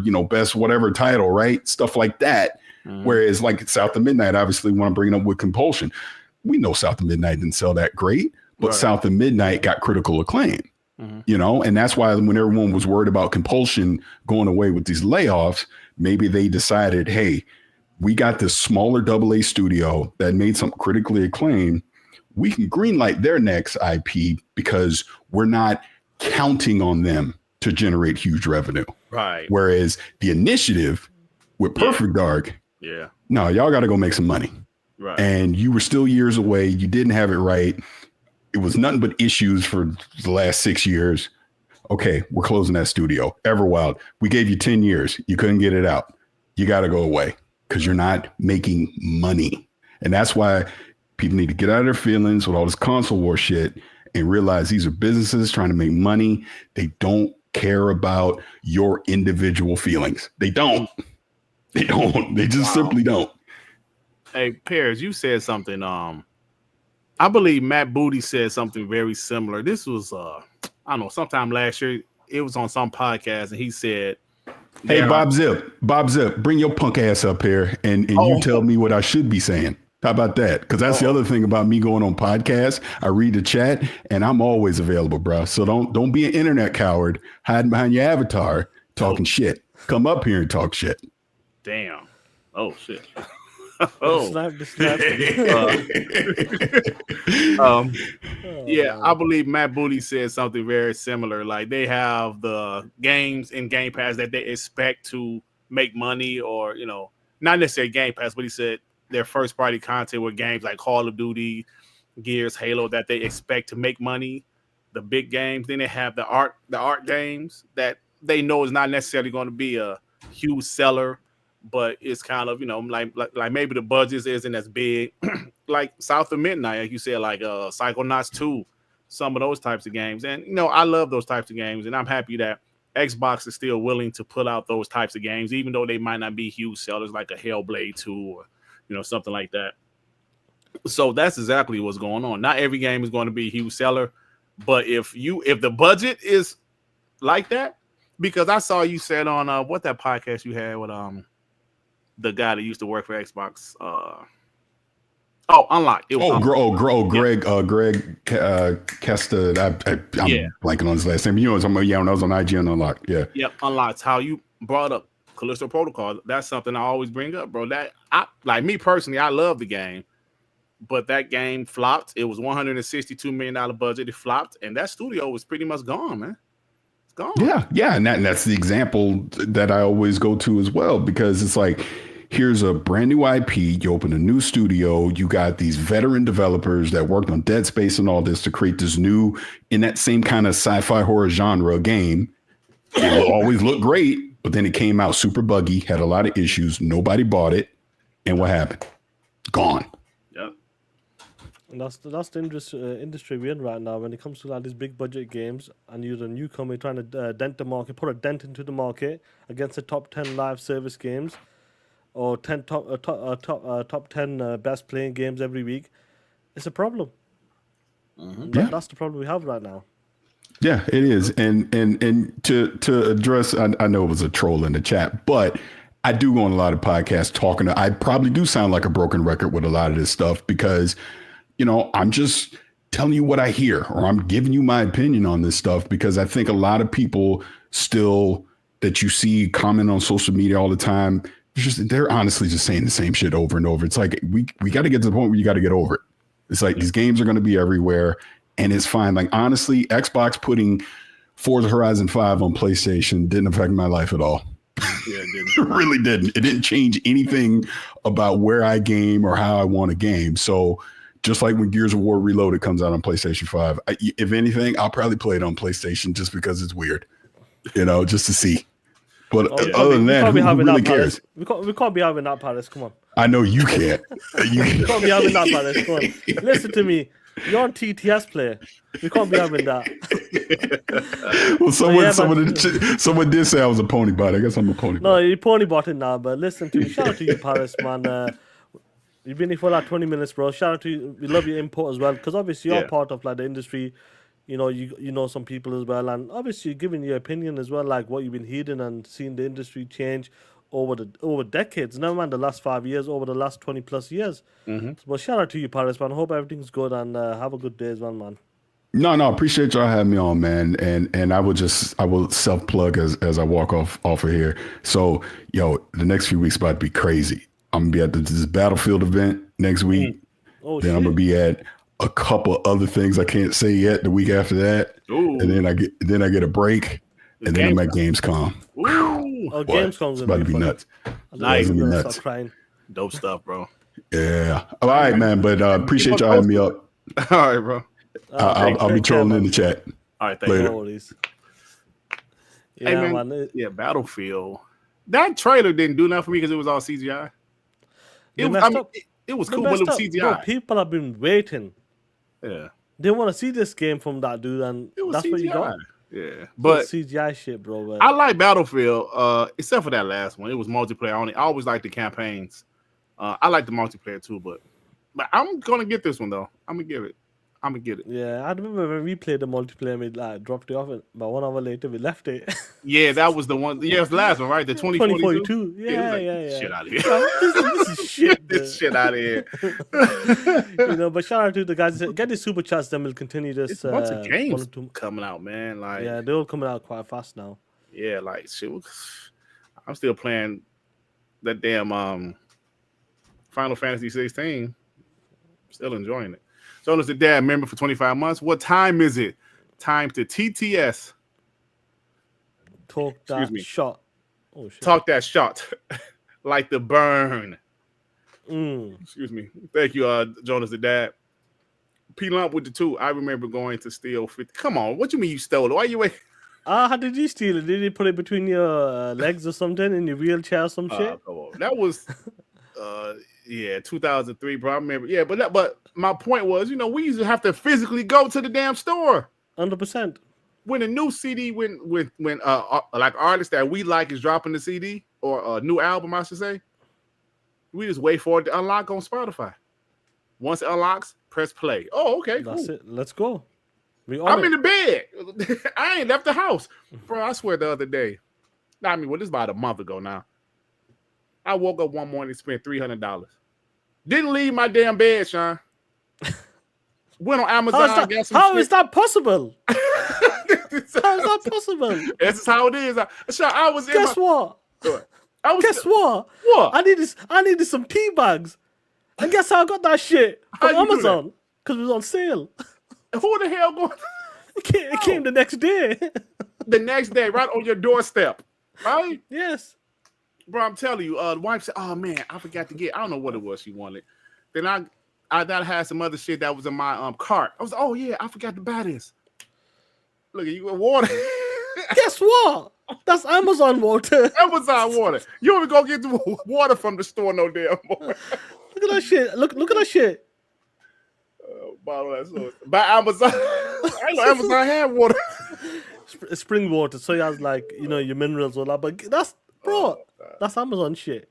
There you go. That's where we are right now, bro. But these guys still crying about, I want my physical games. I want my physical games. Shut up. Web Dave with the 2. What up? Hello, everybody. This is Web Dave with the 2. Xbox is the future, and ponies can't stand it. Those POS. Here's my buddy Hargeet. Hello, Hargeet. How you know? Thank you, Web Dave. Call Weed with the 20. Taking my daughter to get her hair braided. I have my Ally X to continue my Wu Chang playthrough. Imagine only being tied to a box under the TV or having to buy multiple versions with different progression on each device. Facts, bro. That's a great Xbox sees that. That's not every device you're gonna buy that's under the Xbox ecosystem. They see the Xbox Play Anywhere gonna be a game changer. I know Parris talk about how he loves the Xbox Play Anywhere. I'm only playing on Xbox console right now. I do have the VR, and I did boot up 2K the other day just to see how it worked. Just see how it works, yeah. It works pretty well through the cloud. It's cloud. It works pretty well. It's cloud-based, yeah. Hey, I was playing. Listen, bro. I was noticing in my latest videos, I always had like the same gameplay. I had some Mind's Eye, some Final Fantasy 16. I said, I need some more gameplay, some different games. But I didn't feel like downloading no shit. I cloud streamed. I played through the cloud a couple games this morning just to get some more footage, and it looks pretty good. I'm like, I can do that on a lot of games. You know what I'm saying? Just play it. Even the smaller games. Just to get some more footage for my videos, So, yep, call Weird as dope, bro. And the cloud, listen, man, like the resolution is still kind of shitty, but it played really well. It was playing. It was feeling damn near. It's still playing. Yeah, 100%. I agree with you, but that's gonna change. I believe it is going to change because I think once because I like the resolution, that's the first thing you notice is the resolution dip. Yeah. But I would, to be honest, this morning it was feeling really good how it was playing. It was like very minimum lag. It was just the resolution went down like to 720p or some shit. Time Mega Man Defy. Yo, Purrs. What's better, Meat Lover Pizza or Mighty Meat? We should have asked him that when he was. We should have asked him that, bro. That would have been funny, man. That's funny shit. Mandingo, oh shit. With the 20. Guys, I'm not a fan of high game prices. I hate to see layoffs, though. Unfortunately, it's a part of life. I do appreciate Game Pass as it allows me to take those savings and apply it to Dab Lances with Nadia, the nasty elf nymph. You know what? I thought he was about to have a regular. I know. A regular super chat. A regular super chat. Oh my god, man. Oh man. Jay Rim with the fire. F these ponies and shout out to Purrs. Purrs. Thank you, Jay. Remember, Graphic God said the reason the rhetoric is what it is on PlayStation side is because they see the writing on the wall and their cash cow going away. They are just deflecting. They are scared. I agree with that. I agree, bro. 100%. And when Matt and other people have been talking about that, I know you guys mentioned it before. For me, when we have talked about Phil Spencer talking about exclusive, fewer exclusive moving forward. Mm-hmm. In 2019, I started to notice, for me, this is for myself I'm saying, when I seen games like Apex Legends and Fortnite and how they were looking, when it comes to just a decent looking game, free to play. I thought at that time this was 2019, and I was like, do you know what? If games are looking like this right now, and these are free to play games, people are going to be okay with that. Because I remember watching PUBG was on mobile. I don't know if it's still on mobile phones. My brother and his boys were playing that shit, and he doesn't play games like that. Why? It was free to play, and they were loving it. And guess what? They were talking, like, on the phone, like party chat. They were just talking. It was so convenient for them to play that game, free to play PUBG. It was doing the party chat, gameplay, touch control, all of that stuff was working for them. But when 2019, that's when I started to see it. I go, these free to play games are looking really good. Even on mobile phones, they're looking quite good right now. And it's only going to get better and better as time goes on. It's not going to get worse. Right. And you can see it right now. It's always the top free to play games, live service games are sticking to that. They're taking out the big boys. Now, you might get a single player like Elden Ring might come, or something like Call of Duty. Well, Call of Duty is every year. That type of game might come and take you out for a couple of weeks. But it always goes back to the free to play games. And that's the issue we're having right now. And that's what a lot of people are trying to push towards live service games push. We need that one game. We need a game that can keep making money for us so we can fund our next games or our next project, and our shareholders could be happy as well. And that's where we are right now. 6 years later, when you guys were talking about 5 years ago, I didn't expect this, you can see this shit happening. But sometimes you don't accept it, you don't want to see it. But when you see it, oh shit, 5 years ago, it was there, it was right in front of us. Phil Spencer talked about this. These companies talked about this. You can see the gamers changing, the way the gaming is, the gaming habits are changing for certain gamers. And that's what's been happening. And I feel like it's getting worse. Now when Matt says, the new school guys, you old punk ass bitches, love your consoles, stuck to the old ways, fair plays. They'll continue to make consoles, but you're a dying breed. Right. Simple. People want to play games where they want to play what works for them. Not limited. Imagine your daughter. Imagine this day. Amazon Prime was exclusive to iPhone only. Do you know what I'm trying to say? Yeah. It wouldn't be as successful, bro. Just imagine it, Just imagine Netflix 10 years ago. Let's just take it back 10 years ago, for example. Imagine you said to your daughter, Netflix was exclusive to Apple iPhone for the first 5 years only. For example. She'll be like, yo, Dad, 2025, what? It was only exclusive to one phone? How could you live like that? Do you know what I'm trying to say? Or Amazon Prime or Spotify. It was exclusive to Samsung's phone only. Yeah. They wouldn't believe that shit. Right. When you tell the story about a pager going to the payphones, where we used to go to the payphones to make a phone call, really, Dad? Yeah. That's what you used to do? Like, what? Well, we had to do it for the, yeah. for the bitches. Hey, when my girl pays me, oh yeah. Hey, it was hilarious though when the mom used to pick up the phone. I even hate that shit, bro. Me too, bro. I hate that shit. Well, like this girl I kicked it with, I think I had just got out of high school, and yeah, she had her own line though. That was fire. She had her own line, her own separate line in her room with a different phone number than the regular house. Yeah, she had her own line, so that was cool. So if she ain't answered, that means she wasn't there. But she would be the only person to answer though. But I used to hate calling the girl. Hi, I used to stutter. Hi, may I speak to Tina? Like, she ain't here. then my high school sweetheart, she was in she was ghetto, right? She was in a ghetto situation where it was like 20 people lived in her house, bro. So every time I call her, we ain't had cell phones. Every time I call her, yo, is she there? Hold on. Come to. Then all the screaming, yelling. Oh, she ain't here. Call her back. Oh my god, she was annoying, bro. But you're right, Shaan. Like you said, bro. We're starting to realize how things are changing, and a lot of us was reluctant to accept it, right? But now we're starting to understand. We started to see when it first happened with Xbox, bro. The multi-platform, we was like, no, man, what are y'all doing now? Here we are a year and a half later, Shaan.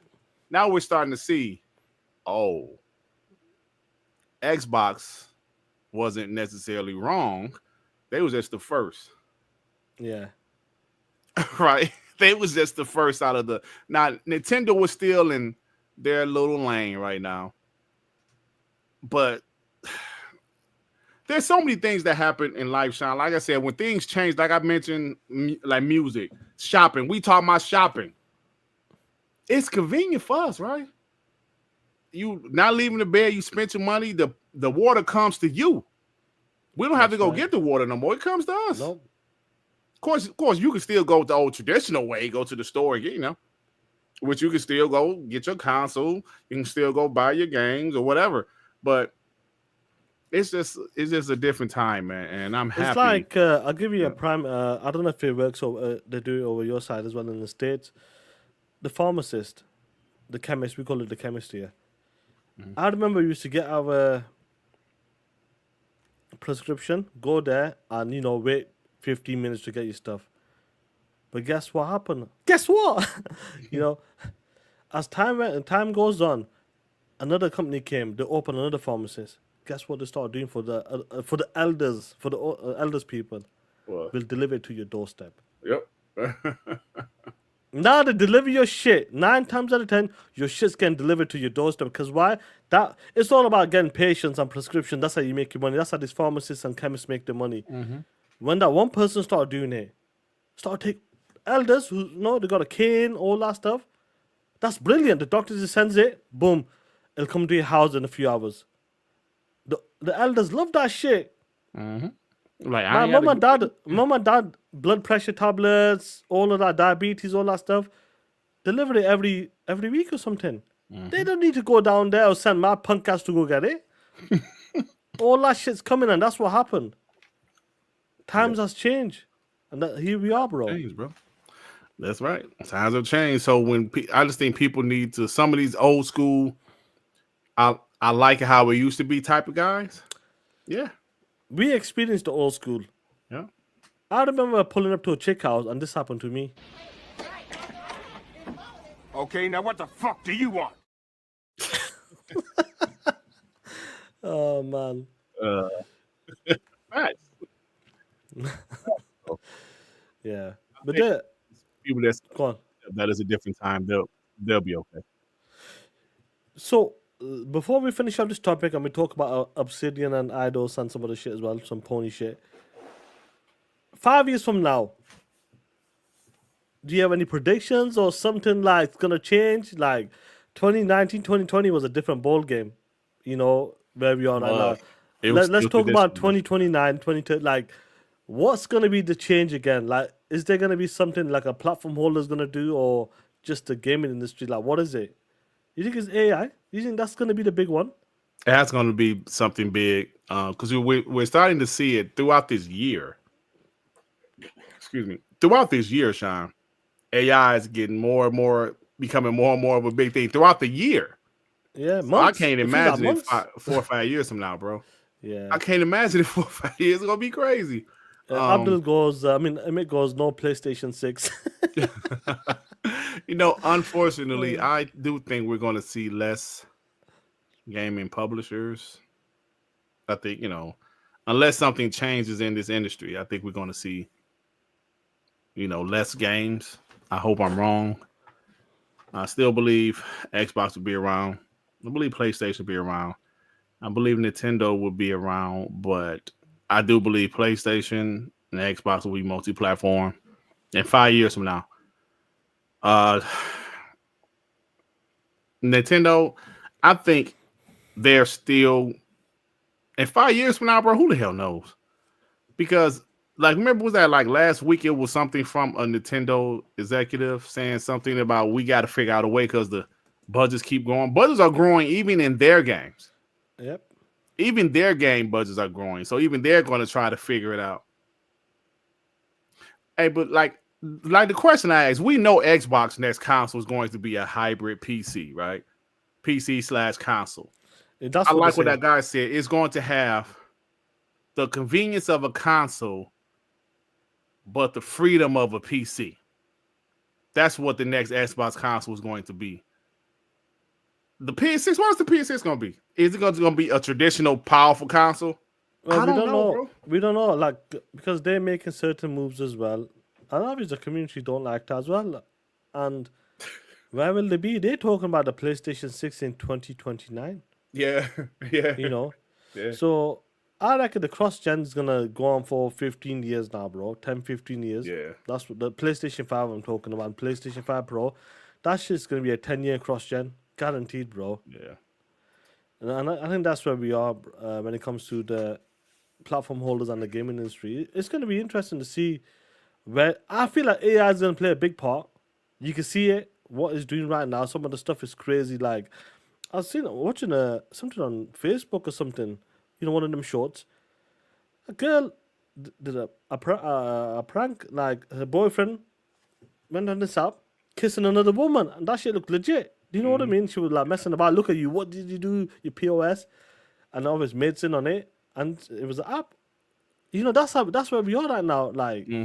Shit's looking crazy. Shaan, YouTube makes you say if you have AI in your video.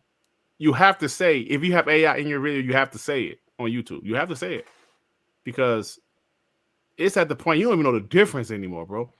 I was on TikTok just watching these videos man, these people wilding at McDonald's. Then you realize it's AI. It's AI. Yeah. They got AI content creators, right? Bro. And it's right now, if you look hard enough, you can tell it's AI.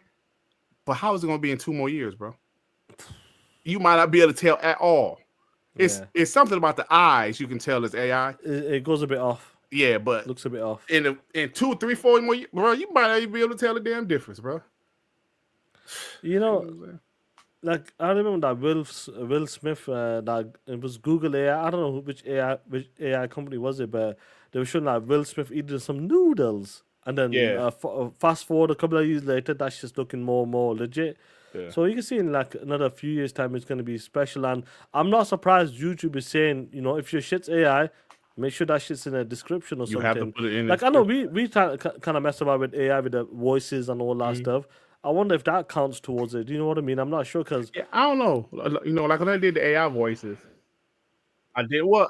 See, it was kind of weird. Is it considered AI voice because it was me? Yeah. It was just a voice changer, pretty much. But that's not really AI. It was just a voice changer. Even your outro, that's like AI. That is, yeah. Yeah. So I wonder if it's different. Yeah. There's a level to it or something. Yeah. Yeah, I don't know, bro.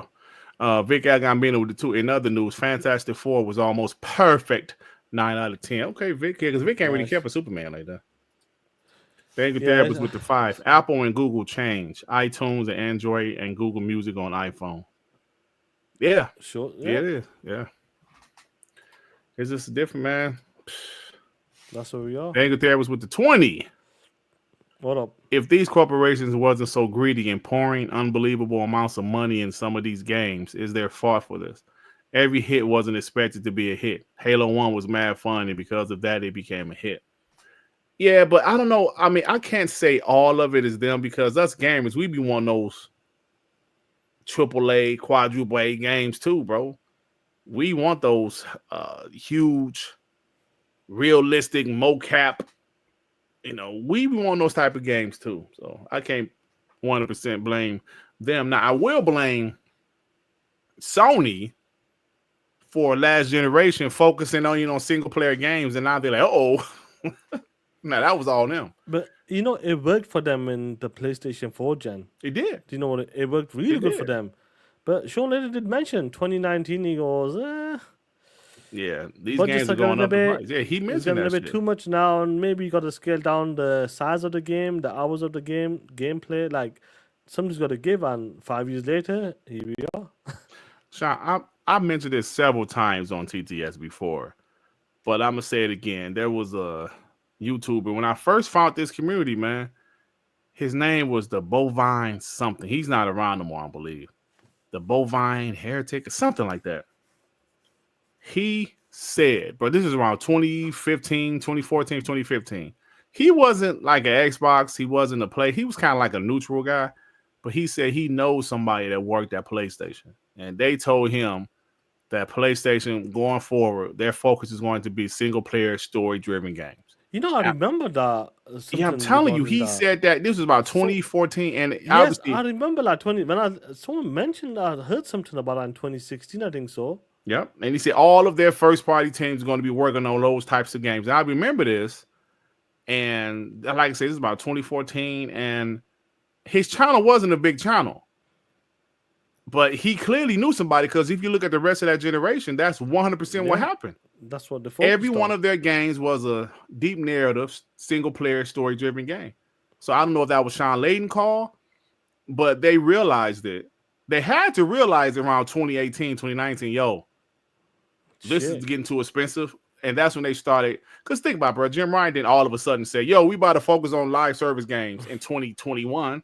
No, because they had to be in development.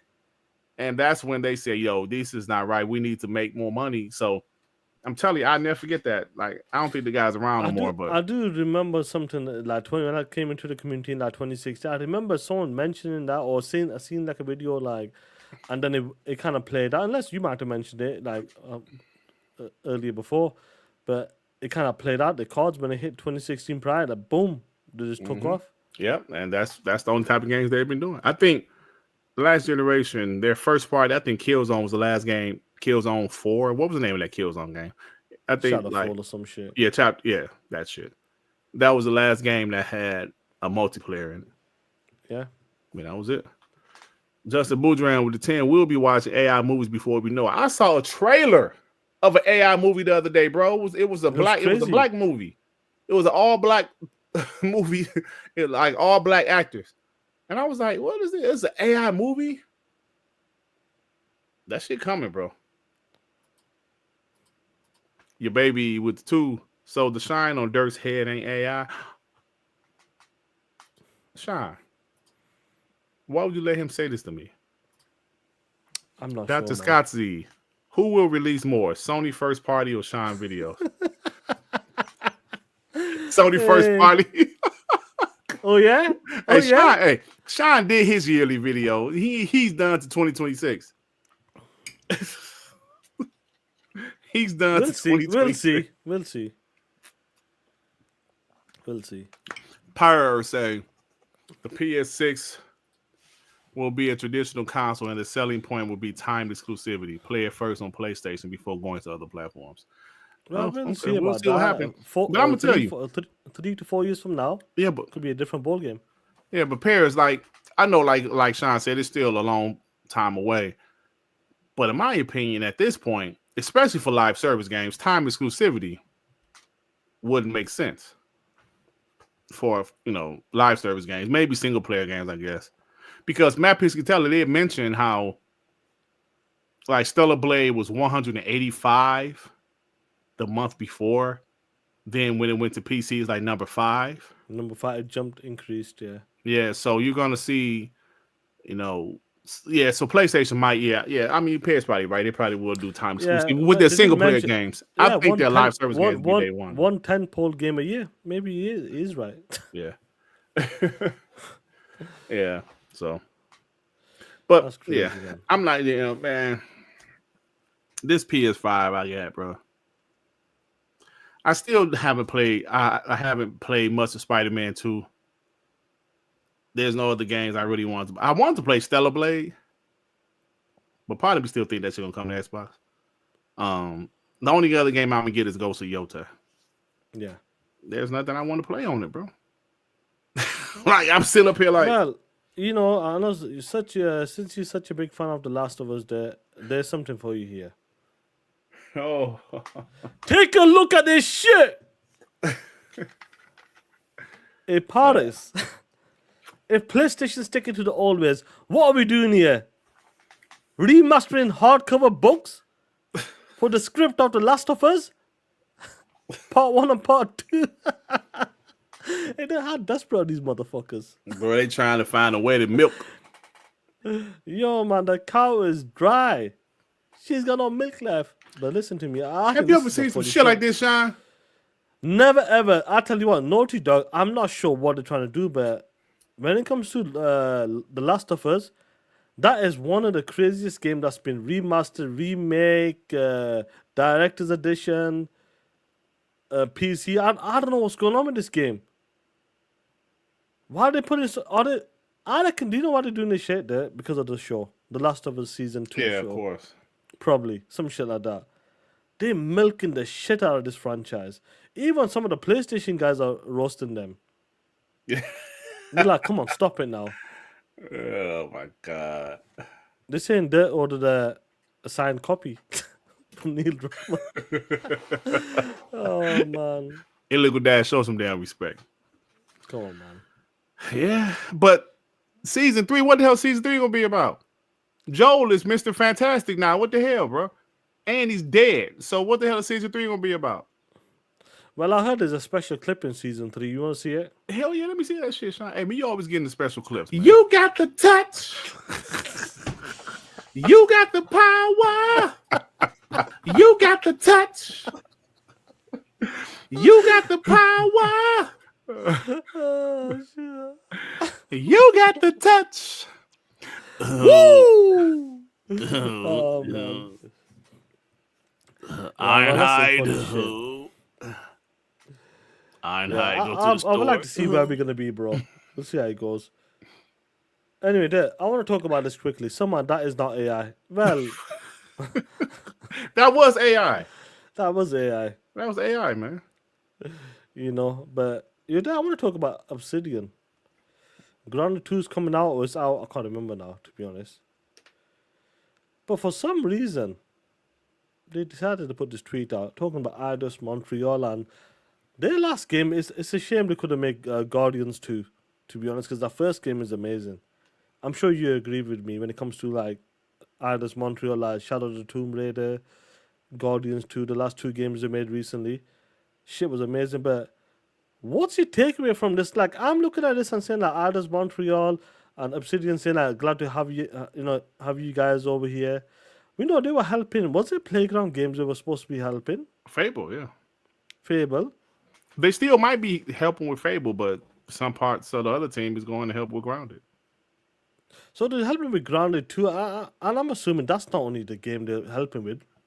There must be something else as well.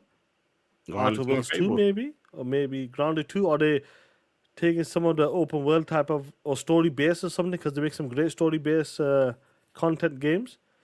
Or they relying on that when it comes to Grounded 2. Like it's kind of interesting to see that.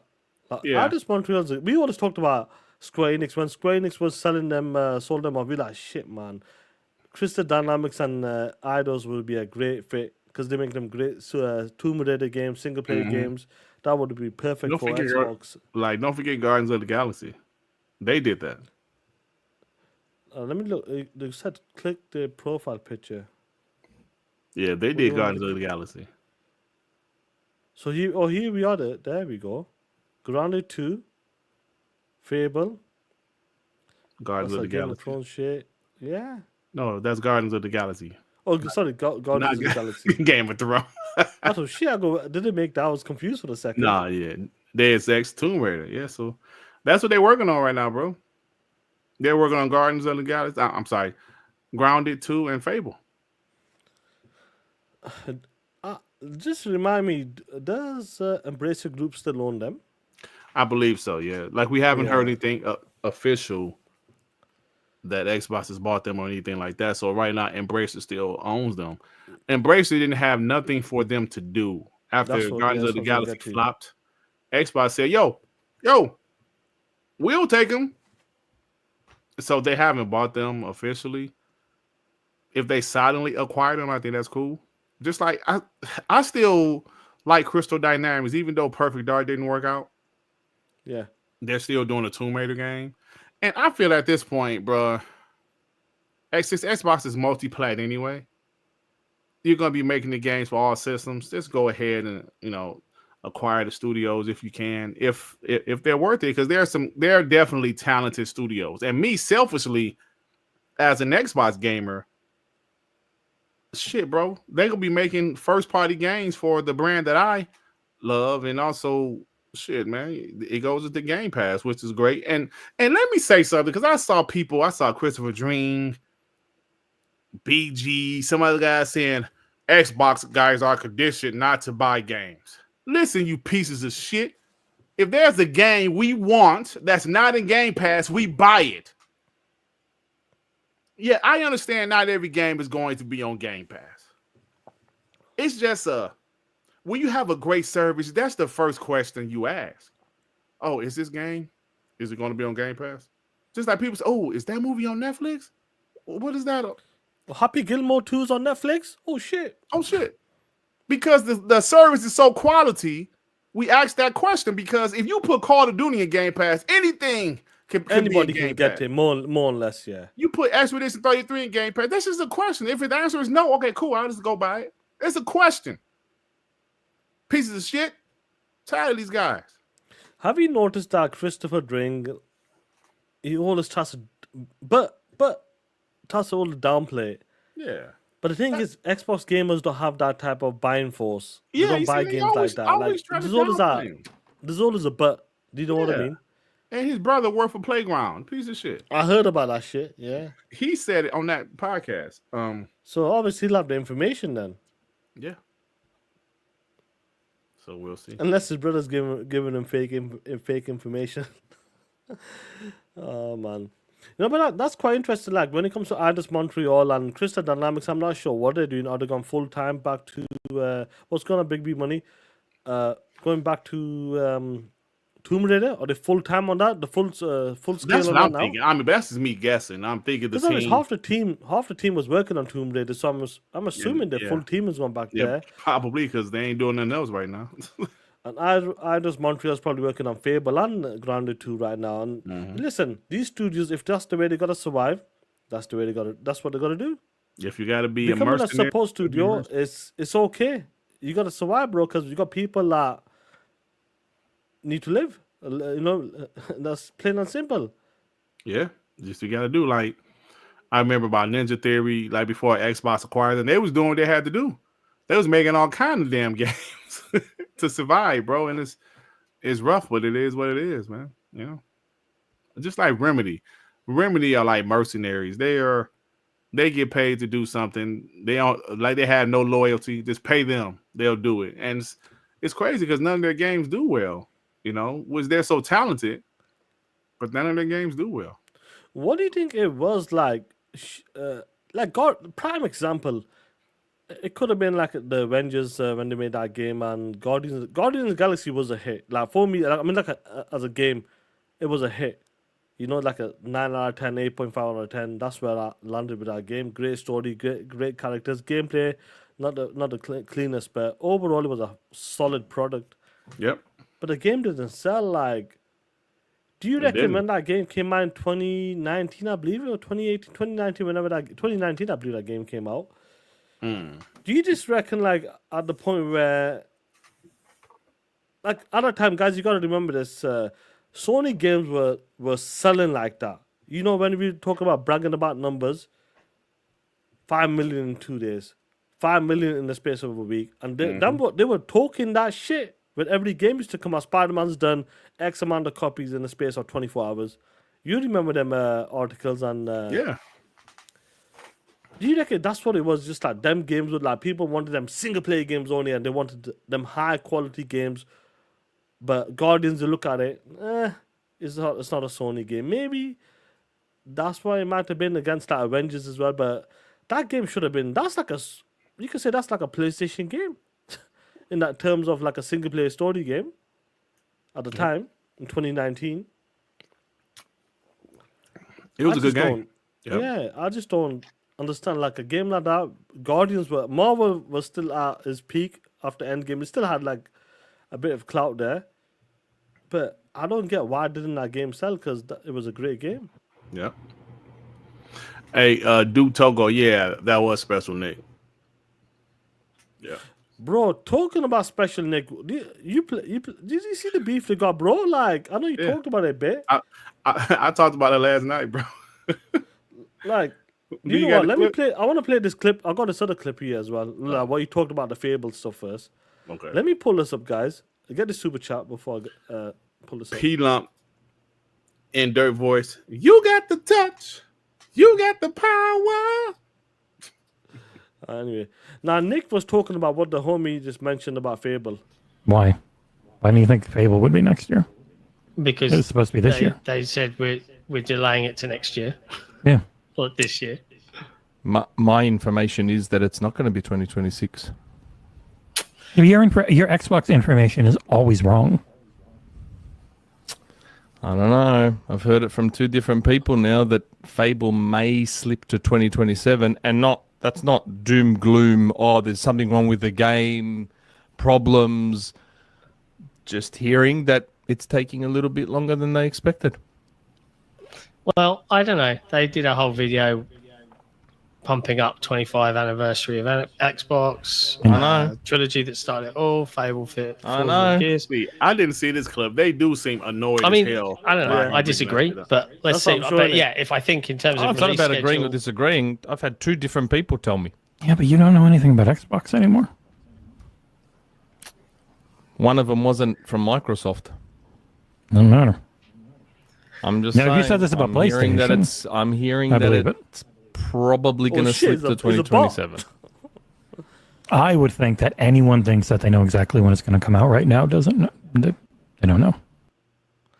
Now, before we get to the second clip, straight away you can see both of them are straight away annoyed. Yeah, I didn't see. Was there. I never saw that clip.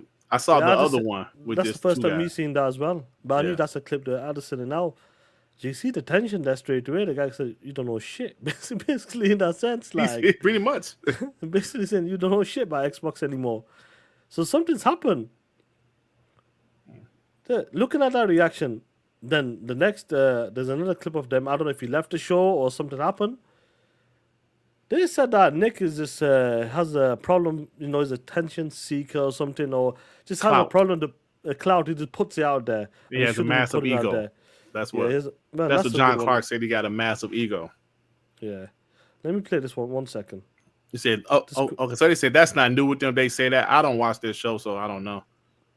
Yeah. But this clip, they was joking on this shit because Nick wasn't even there. Chip renewal. I think can be our next topic of why there will never again be a rumor mill. It is now dead. Gone. I refuse to ever let it go. And if Nick tries to do one, I will mute him. He will be muted in the future from now on. This is one of those frustrating things because I can't stop Nick speaking, right? But like, think how big Microsoft is. How many people did they fire at the a month ago? 9,000. 2 weeks ago, 9,000 people. It's 230,000 people. One person or two people out of that many people could say to Nick reportedly, and that could be via a friend of a friend of a friend, and say the words, Fable's not going to make 2026. Nick blurting that out loud means nothing right now, right? Like there's no article, there's no direct sourcing behind it. It is just Nick. I'm going to be really, really blunt here, massaging his own ego for clout. Correct. Thank you, lyrics. And it serves nothing. And all it will do is created a story and a narrative that is based on what? a 10-second outburst. The one time I didn't get to mute him quickly enough. Like, I don't mind a rumor mill, and typically, if we've sourced something and we've seen it, you're going to see an article on it. Do you know what I mean? Like, the rumor mills don't do anybody any good. I know it feels good for you as the listener, perhaps, right? And I understand why people enjoy the chit chat around them, but especially with publishers, especially if it's not true, what's that gonna do? It's just gonna piss people off because now there's a silly narrative, and what? So, yeah, it's an irritating thing to do, because I'm seeing and all that's happening with these channels that are promoting this out as rumor, they're just doing it for engagement to get their own fucking clout. It is the dumbest circle jerk of stupidity. That seems like to me what happened, and someone just mentioned in the chat as well. Joey, what's going on, Joey? They've done an interview with Phil Spencer. Yeah. I'm sure they get Xbox games as a review codes and etc. all that stuff. To me, it feels like someone's pulled up on them and checked them. Like, yeah, shut the fuck up. Yeah, taking the piss right now. Yeah. We look after you. We're giving you interviews. You're a small-time channel. We're giving you interview with Phil Spencer, review codes, all that shit. And this is the type of news you want to put out regarding what, 1-2 people? There's Shaan, there's a time to say certain stuff, and there's a time not to say shit. I mentioned last night, didn't we talk about it? Like, if somebody hit me up that this somebody wasn't Doodoo Jenkins, by the way. He hit me up and said, Turn 10 is being shut down. And this was the day before the showcase. The showcase, yeah. And I told you, Joey, and Ray Ray about it. We didn't say it publicly. Because one, we didn't know if it was true. And two, I don't give a shit about clout. If people think, oh, yeah, Dirk Wrigley knows some shit. I don't know shit. We just out here having a good time, man. So I think sometimes it's not everything you hear doesn't need to be said. All right. Now, maybe eventually, if the time is right, especially when a guy like Nick, when he says stuff, people kind of say something or people run with it. Like if Jazz says something, people gonna run with that shit. People gonna run with it. So you should be cautious with what you say. People gonna run with it. I saw people say MBG said something about it. I saw another podcast saying Fable delayed. No, these some of these people never use a question mark. Yeah, they say something, act like it's 100% fact. Yeah, it's confirmed. Yeah. Yeah, so this is annoying, bro. Like looking at that clip, you can see there's some tension there, and they're quite annoyed what was happening because someone must have pulled up on them and putting that information out there, and it just goes, it sells. We always talk about the publications. Once they hear something, they're on that shit. So I'm not sure if they got any beef with them between them. I'm not sure what's going on with that, but I'm sure Nick is gonna. If he is back on the podcast or something, I'm sure he won't be saying shit like that out of nowhere. Do you know what I mean? Yeah. They probably checked him on that. Yeah. It's weird that. Like, I know he's been rumor mill for a long time, but honest game, you're exactly right. Rumors like that can hurt stock values, 100%, bro. 100%. So yeah, that's wild, that bro. Hey, it is what it is, but yeah. Bro. Listen, like Z Black Rider, when it comes to like credibility, some of these dudes, only guy. Listen, he's a POS, but Jason Schreier puts in the work. When he says some shit's going down from a studio, 9 times out of 10, the work is there. Yep. Bro, TMZ, when they said Hulk Hogan died, I thought that shit true. Because the credibility is there. TMZ don't put out no bullshit. Yeah, they put it. They don't put out no mess, bro. 100%. I was like, damn, Hulk Hogan did. Because I remember, like I said, back in 2020 when Kobe had passed, I saw it from like Twitter users and stuff. Like, man, I don't believe that shit. No. Yeah. No way. Then I saw TMZ. I was like, oh my God. That's the credibility you want. But if you go out there just spewing everything you heard from one person and it's not right, it's gonna hurt your credibility. You know what I'm saying? Like you mentioned, Jason Schreier. Jason Schreier is usually on point, bro. He's usually on point. Yeah. RNC coming to Xbox. No, Raquel and Crack. Nah. But yeah, Gamescom, people are saying there's some game that maybe Starfield get announced or something. So I expect something like that happening probably. Yeah, probably. At Gamescom or something. Opponents will go crazy like we didn't know that shit was happening. Yeah. Yeah. And some of the bots will be like, I can't believe this shit. Yeah. So yeah, listen.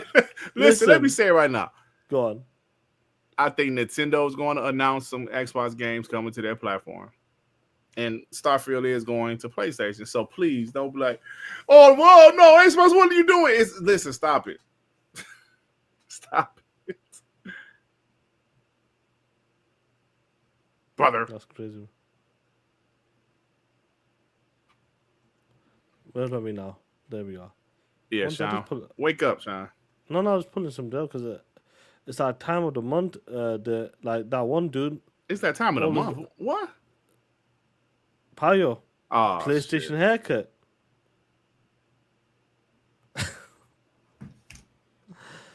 Hey, dude, why does this guy always talk about he's got a PlayStation haircut? This is some corny shit, bro. It's our time player. It's PlayStation haircut. Like, this what is wrong with corny, you, bro. Oh, yo, Sean, man. why in the hell is boots trending in the UK, bro? It's the store that is. Oh, is it okay? Because I was like, what the hell is like boots? Let's see what's trending here. Products and hair products and all that shit. It's a bit of everything. They have a bit like it's a pharmacist as well.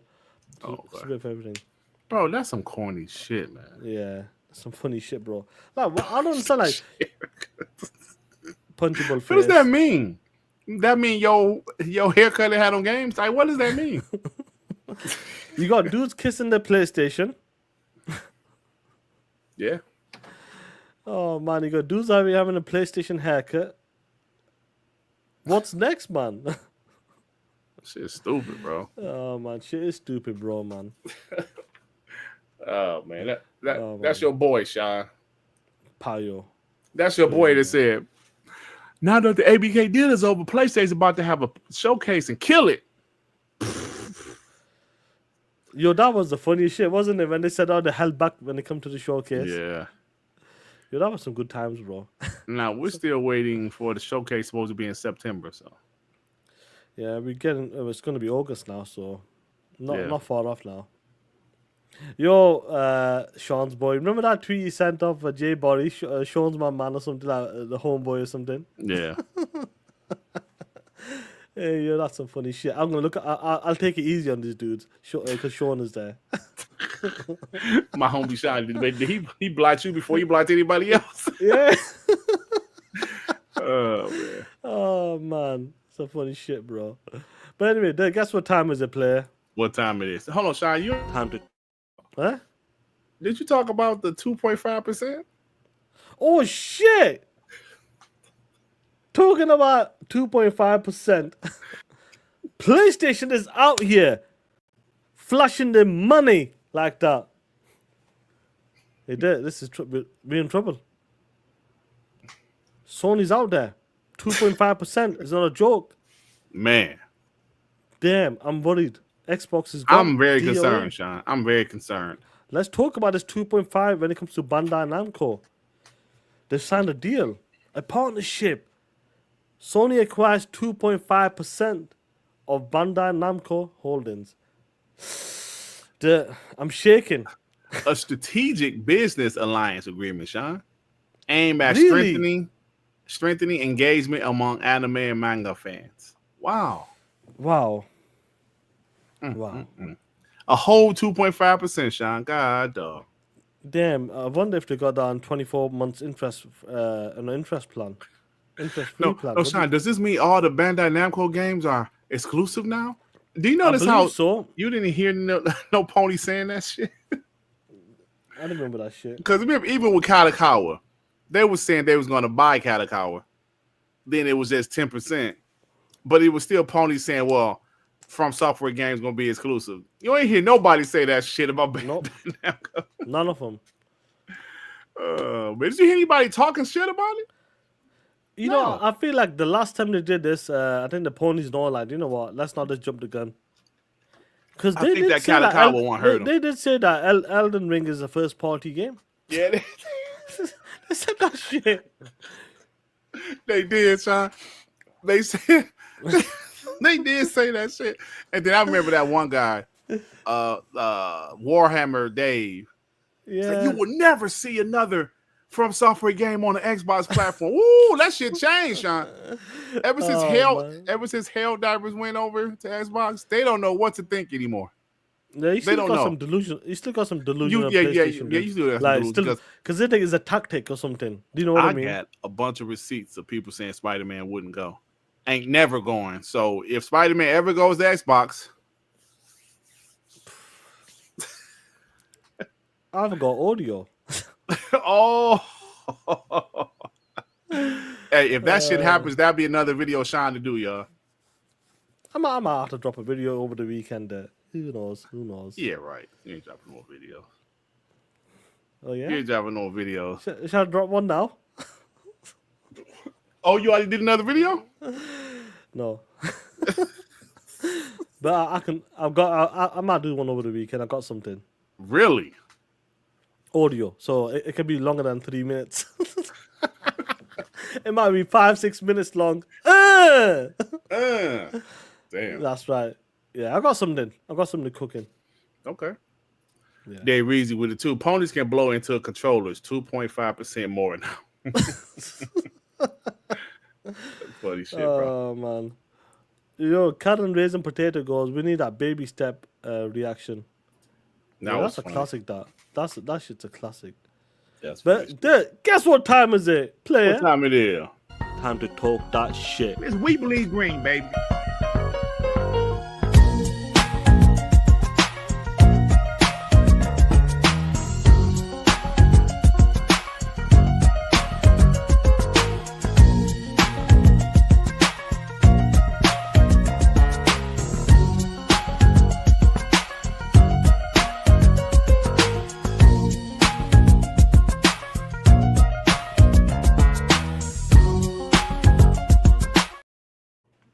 Welcome to Rocking with the Chat, guys. This is the last part of the show. We're going to be TTS and keep it around about 15-20 minutes max, you punk ass bitches. So stay on time. Don't mess about. Get a super chat. And read it. Hey, man, General Spartan, I'm about to read this super chat. Oh, my God, with the two. Shaan, really? A 3-minute video? You fucking ponies, you piece of nut. Thank you, General Spartan. Oh, man. Shout out to you. Shout out to the homie General Spartan. You got one more, bro. Hit FG blunts. hey, but you notice I always lean back. Yeah. Like I'm in the bed. Shout out to the homie General Spartan. Sony stole all the charge in their employees' cars to get that 2.5% deal with Bandai Namco. Stole all the change in their employees' cars. Oh shit. Funny shit, bro. That was the 2 point. Hold on, so it was just a bunch of change? Yeah. Oh man. Funny shit. Karma God with the laugh. What's going on, Karma God? Let's get the homie in. Big bro. Oh.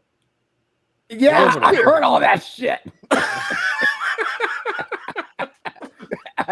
Yeah, just like that fucker Thomas Muller from Moon Studios trying to say, "Oh wait, we can't put games on Xbox. Hey, let's try to extort some money from Microsoft." That's exactly what he was doing. Yeah, no one wants to play your Soulsborne isometric shit, motherfucker. Hey, by the way, Muller, you can take that game and Shaan, will you do the honors? Sorry, my bad. Repeat that again. Mahler, you can take your game, No Rest for the Wicked, and shove it up your ass. And also 2.5. Does that mean 2.5% for Bandai Namco? Oh wait, that's right. You're not even doing this as a gaming acquisition. This is for Crunchyroll since you own 100% of the anime market, and since Lena Khan wouldn't crack down on that shit. And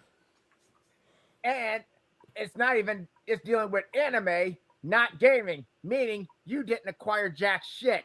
It just means you're just using that shit just to boost your anime market that you basically shanghaied for all the other shit and closed Funimation, and still jacking up the price on everything else in the anime market since you own it exclusively.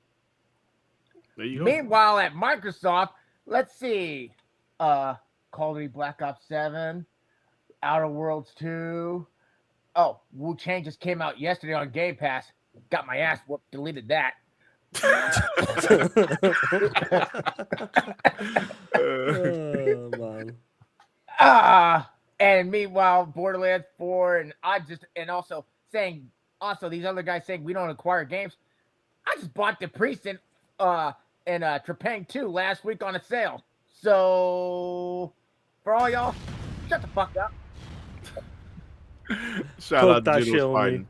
Hey, Shaan, I actually downloaded Wu-Tang. I'm sure I ain't gonna like it. But you know, it's in Game Pass. I downloaded it. I'll get my ass whooped and I uninstall it too, like General Spartan. Thanks, bro. Take care, homie. Be safe, man. Let's get Big Bro in. Hey, Big Bro. Yo, what it do? What it do? What's happening, player? Gonna look for a work van. Gonna go look for a work van. Test drive a work van. Okay. So, okay. Now, remember, it's weird when I all the situations when they had the layoffs and you know everybody used that as a topic or something that shit on Xbox. Ain't it funny, Dirt, that all these people so damn concerned about these people layoffs? I ain't seen no damn GoFundMe out of none of these motherfuckers. I'm like, you so concerned as take my shirt off. You know what I mean? It just drive me nuts and bad Xbox, bad this, bad that, and people are just so disingenuous. It just want to make me want to throw up. But I guess I've been laid off before. I done lost jobs, so I'm like, shit, it's life. You know, they ain't the only ones that's going through it. But one thing I can say with Microsoft getting this AI, it should be no reason to have no games with no bugs. That game should be freaking perfect, like it used to be. Matter of fact, you spend $80 billion on AI, and you coming out with bad games. Something ain't adding up right. No, you don't agree? You disagree? Oh yeah. I mean, you was breaking up for like a second. Yeah, you broke him a bit. Yeah. Oh, my bad. Yeah, so we'll just start getting perfect games again. We ain't got to keep waiting for no updates. Yeah, we'll see how it happens, but they double and triple down on AI though, 100%. Yeah, but all right, fellas. All right, Shaan, you going to gym tomorrow? No, I'm working tomorrow. Oh, okay. All right, cool then. All right. Y'all have a good weekend. Keep gaming out. You too as well. All right, player. Peace out. All right. No. Peace out, big bro. Hey. Get this one super chat. Get this one super chat. Karma God with the 2. General Spartan got a Taliban background. What? Yeah, machine guns, yeah. Did he? Yeah. I wasn't paying attention. Yeah, but it was like a sheet though, right? Yeah, bed sheet, yeah. Oh God, I thought he had real machine guns.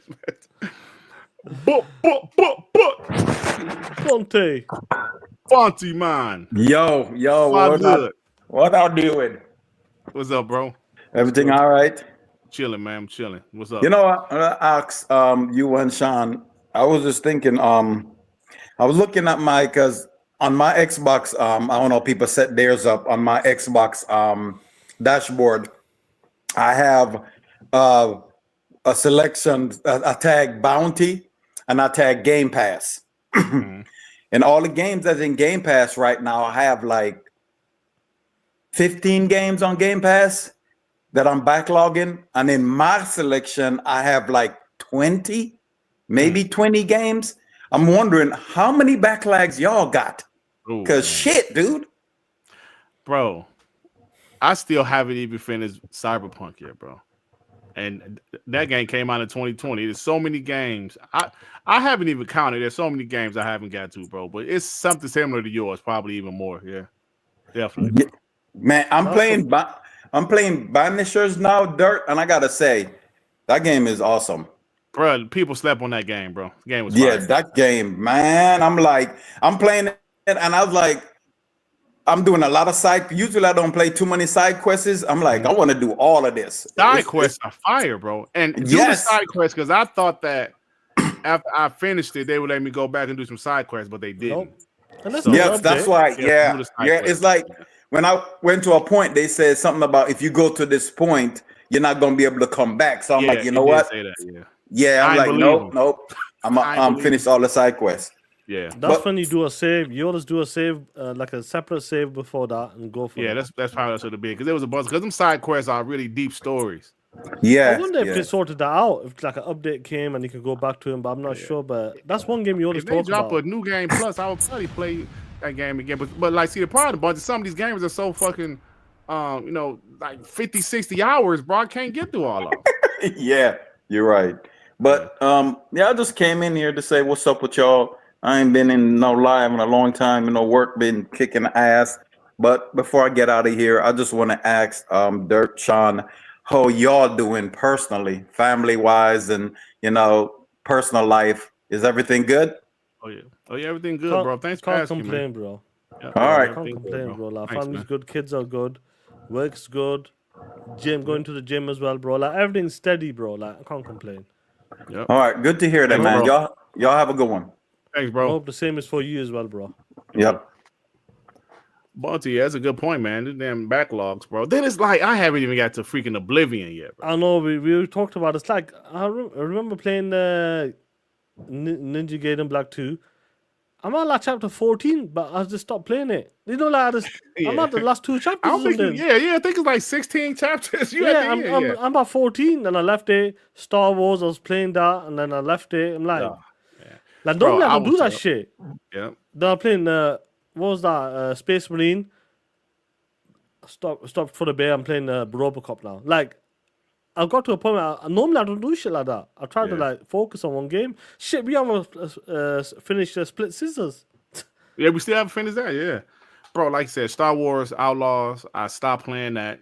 It wasn't a bad game. I just stopped playing it. Ninja Gaiden 2, I finished that. Star Wars, that was the other one with the guy, like Jedi Survivor. Stop playing that. Cyberpunk, stop playing that. Never went back to that. Haven't stopped playing Oblivion. It's so crazy. And then games keep on coming out. So like, damn. What it do? I ain't gonna take up too much of your time. But I want to say Sony out here flexing and buying 2% of people company. They need to be worried about them 3 lawsuits. Oh, they got Y'all 3 know? lawsuits? No, isn't it 3? I don't even know. They At first I thought it was like so much. I don't even know. Yeah, they was trying to settle for like 7.2 million when actually they owe these people billions of dollars. I think Sony's still on fire and they still in trouble, man. Seriously. And damn, what was the other topic? It don't matter. Y'all can see I'm just trying to get my life together. Yeah, but yeah, man, them damn podcast last night. Hey, that don't be me. I be trying to get out of there. They don't be ready to go. For real, man. You said what? It's your show, man. But it didn't go left yesterday. I'll give it that. It didn't go left yesterday. But nah, I'm trying to, like I said, I might go to the old folks home today. But hey, Dirt, this phone is fire. Like I finally got that set up. The Fold 7. Yeah, man. Yeah. I'm telling y'all, that's my phone of the year for right now. Or as of right, oh man, amazing. Sony, Samsung finally. Yeah, they on the map for real. Listen, like you said, the Fold. I remember the first one came. The Fold. Look where they are. Fold 7, and I'm sure the way it is right now, that shit's slimmer than like a standard phone now. Yeah, and that's what I was saying last night. And it's not just that, the sheer factor that they made that screen a few inches bigger. It's like it's a tablet in your hand. It's literally a tablet in your hand that turns into a phone. Yeah, it's amazing. Ain't no cap. Apple might Apple something. I think Yeah, it's supposed to come out Apple's next year. trying to do one for Yeah. Apple. Yeah. I think it's coming next year, but like I said, Apple behind the ball. Like they're not innovating with nothing. So I can, I think Grizz is an Apple fan, right? Most people are, it seems like. But Yeah, Apple people full of shit. Because I remember when, like, they used to make fun of Samsung having those bigger phones. Yeah, look at it And now. as soon as Apple had a Apple Max or something, they said, "Oh, this phone's amazing." Y'all was making fun of Samsung for having the big, like the Galaxy Notes back then. So. Yeah, and look at them. But the cell phone game is just like the gaming industry. It's a copycat game. Monkey see, monkey do. That's everything, bro. Yeah. Well, yeah, true. Like there's Like another whatever's working. another product, another manufacturer that makes these folding phones. I forgot what the name on that one is, but it's triple Huawei. screen, guys. It might be them lot. There's a triple screen. It folds up 3 times. It begins That's with that. an H. I know what you're talking about. Yeah. Oh It's yeah, over. yeah. What is it? Times. Yeah, that's like that shit's next level, bro. Hold on. That's where we are right now with the with this industry, with tech. It's next level shit right now. It's fire, bro. You got TVs coming, but Peelam, I gotta get going as well, bro. We'll let you out, bro. Take care, be safe. 'Cause I do need to end the show in a few minutes. Yeah. And kick him out. Are you going to see Fantastic Four, bro? I was thinking about it, but nah. I'll probably I'm going watch to see it it. I tomorrow. might watch it on Tuesday now, maybe. I might Saturday night, Sunday night. Okay, yeah, we're going to see it tomorrow. Hey, man, I'm hyped for Freakier Friday, Shaan. What about you? Is that when that shit coming out? I think the 8th. In cinemas? Yeah, man. I love Jamie Lee Curtis and like Lindsay Lohan. I can't wait for that shit. The first one wasn't bad though. First one was decent. I'm hyped for that shit. I remember watching that first one. Jamie Lee Curtis. Ooh, back in the 80s, girl. Back in the day, no, Jamie Lee Curtis back in the day. Jamie Lee Curtis She's was my mama. But back she in was the that day, shit. Jamie Lee Curtis can get it. Hey, remember her in she True was that Lies? shit. I heard if that dance scene. Ooh. Hey, Well, Jamie she Lee Curtis was fucking- all right back in the day. Remember in Trading killed Places, she that. showed her meat bags. Yeah, she showed, but I don't know if the meat bags. They were small. She was small, but they wasn't small. Yeah. She was there. All right, Yo, man. she was fire, bro. She was fire. Yeah, no, I see. Y'all think I'm joking, but I'm there. I'm really hyped for that movie because I love the first one. The first one is good. Yeah, and I'm happy for Lindsay Lohan, man. She got Bro, herself she was the flagship star. yeah, She was and going then she abroad. got on drugs and was tripping, but now Yeah. she's got herself together. She's doing good, man. I hope She's that got a Amanda balance, Bynes chick will get her shit back together. You know. I don't know. She's she's gone, bro. She's gone a long way. Apparently, Yeah, she's gonna go on Ozempic or something to lose weight or some shit or do Yeah. something. She tatted her face up, didn't she? Yeah, Yeah. it's weird how that Dirt happens. Bring your Vaseline. Bro, listen, in True Lies, man, that dance she killed it. Yeah. She killed it. She killed it. It was a good movie, man.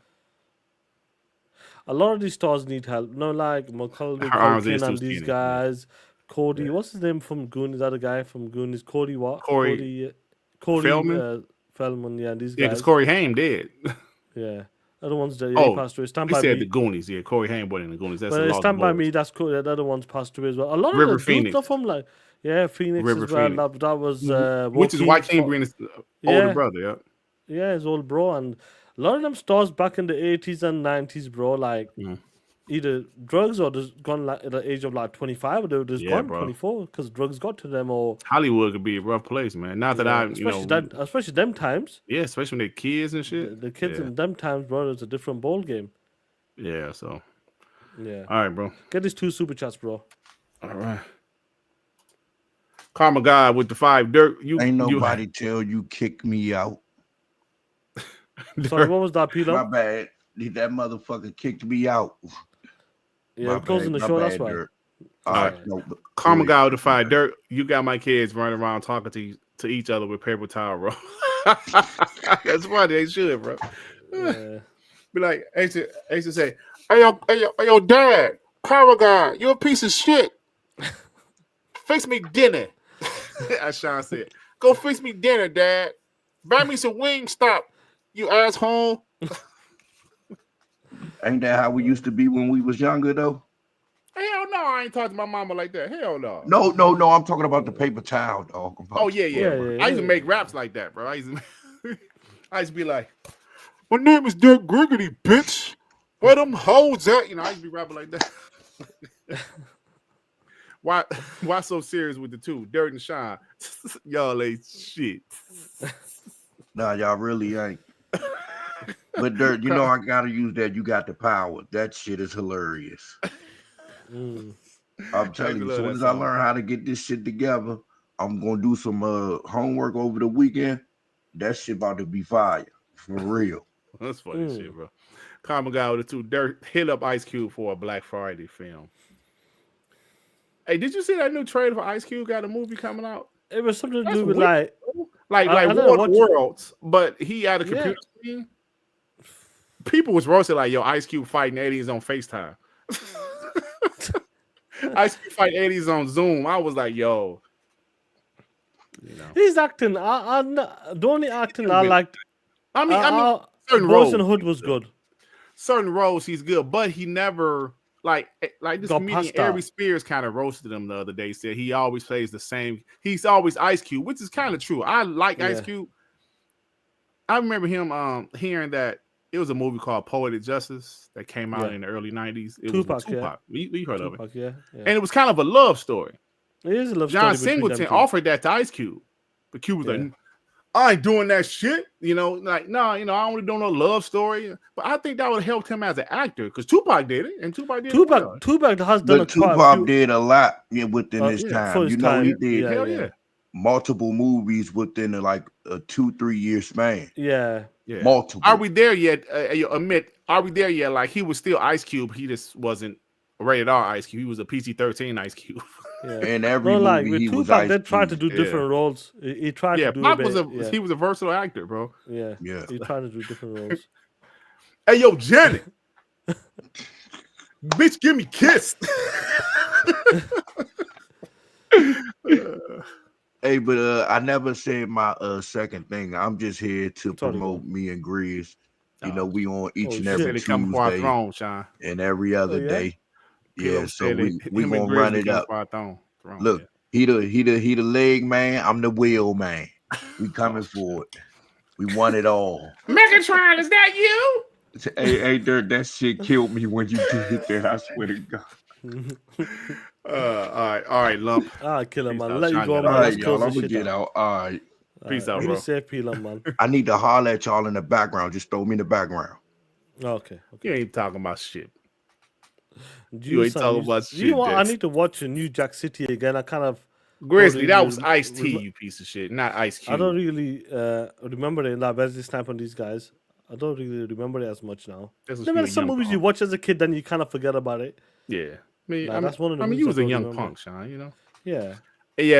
Yo, Grizzly, Surviving the Game was Ice-T, bro. That was a good movie, though. Ice-T kind of, you know, he became more of a little bit better actor than Ice Cube. Well, I mean, Cube is not bad. It's just he's always Ice Cube. Yeah. Like whether it's Boys in the Hood to Triple X 2. That movie to was shit. Triple all X, this man. movie. Yeah. that shit was stupid, bro. What were the people thinking about casting names, man? Like compared to like, I don't know, man. Well, first off, Vin Diesel turned it down because that's what Vin but Diesel him, thought. well, Vin Diesel that's was- your best. That's your best, second best choice. Yeah, Or probably. did nobody want that shit? And he goes, "Yeah, I'll take it." they can get The Rock to do. Maybe they got him for cheap. He was like, well, since Probably. this movie gonna flop, let's get him for cheap. Yeah. Really? Yeah. DMX I thought DMX was okay as an actor. Yeah. He ain't do a lot of movies, but I think he Yeah. was okay. So, You but know. I would still say one of the best rappers that was actors. Probably Tupac, and he been dead since '96 or was it '95? Whatever hell he died. 5, I think so, and Biggie was 6, I think. But Yeah. you might be right, and he did it in a short time. Yep. Do you know what I mean? That's the difference. Otherwise, above the rim is good. Pretty good movies, like What back was then the for them times. other rapper? He did one with Jane Belushi as well. Shaan, but I will tell you who's the best actor that was a rapper though. It's pretty easy. Will Smith. People forget he was a damn rapper. He was a Shaan. Will Smith was a rapper, bro. Don't. I ain't say he was a necessarily. I mean, he had some hits though, not necessarily for me, but you know, his credibility as a rapper in the black community isn't always the best. But you can't discredit him as an actor. You asshole. Really? What you mean, really? Will Smith Really? won a damn a Grammy, bro. He was a rapper first before he was an actor. Actually, do you know the movie House Party, Shaan? Yes. That was originally going to be Fresh Prince and Jazzy Jeff. Yes, but I know. New Line Cinema got pissed off because they did a Nightmare on Elm Street spoof and blah blah blah. Bro, don't be hating on Will Smith. Listen, you What? said Will Smith was a rapper. Listen, this guy's better than him. Who got the power? You got the touch.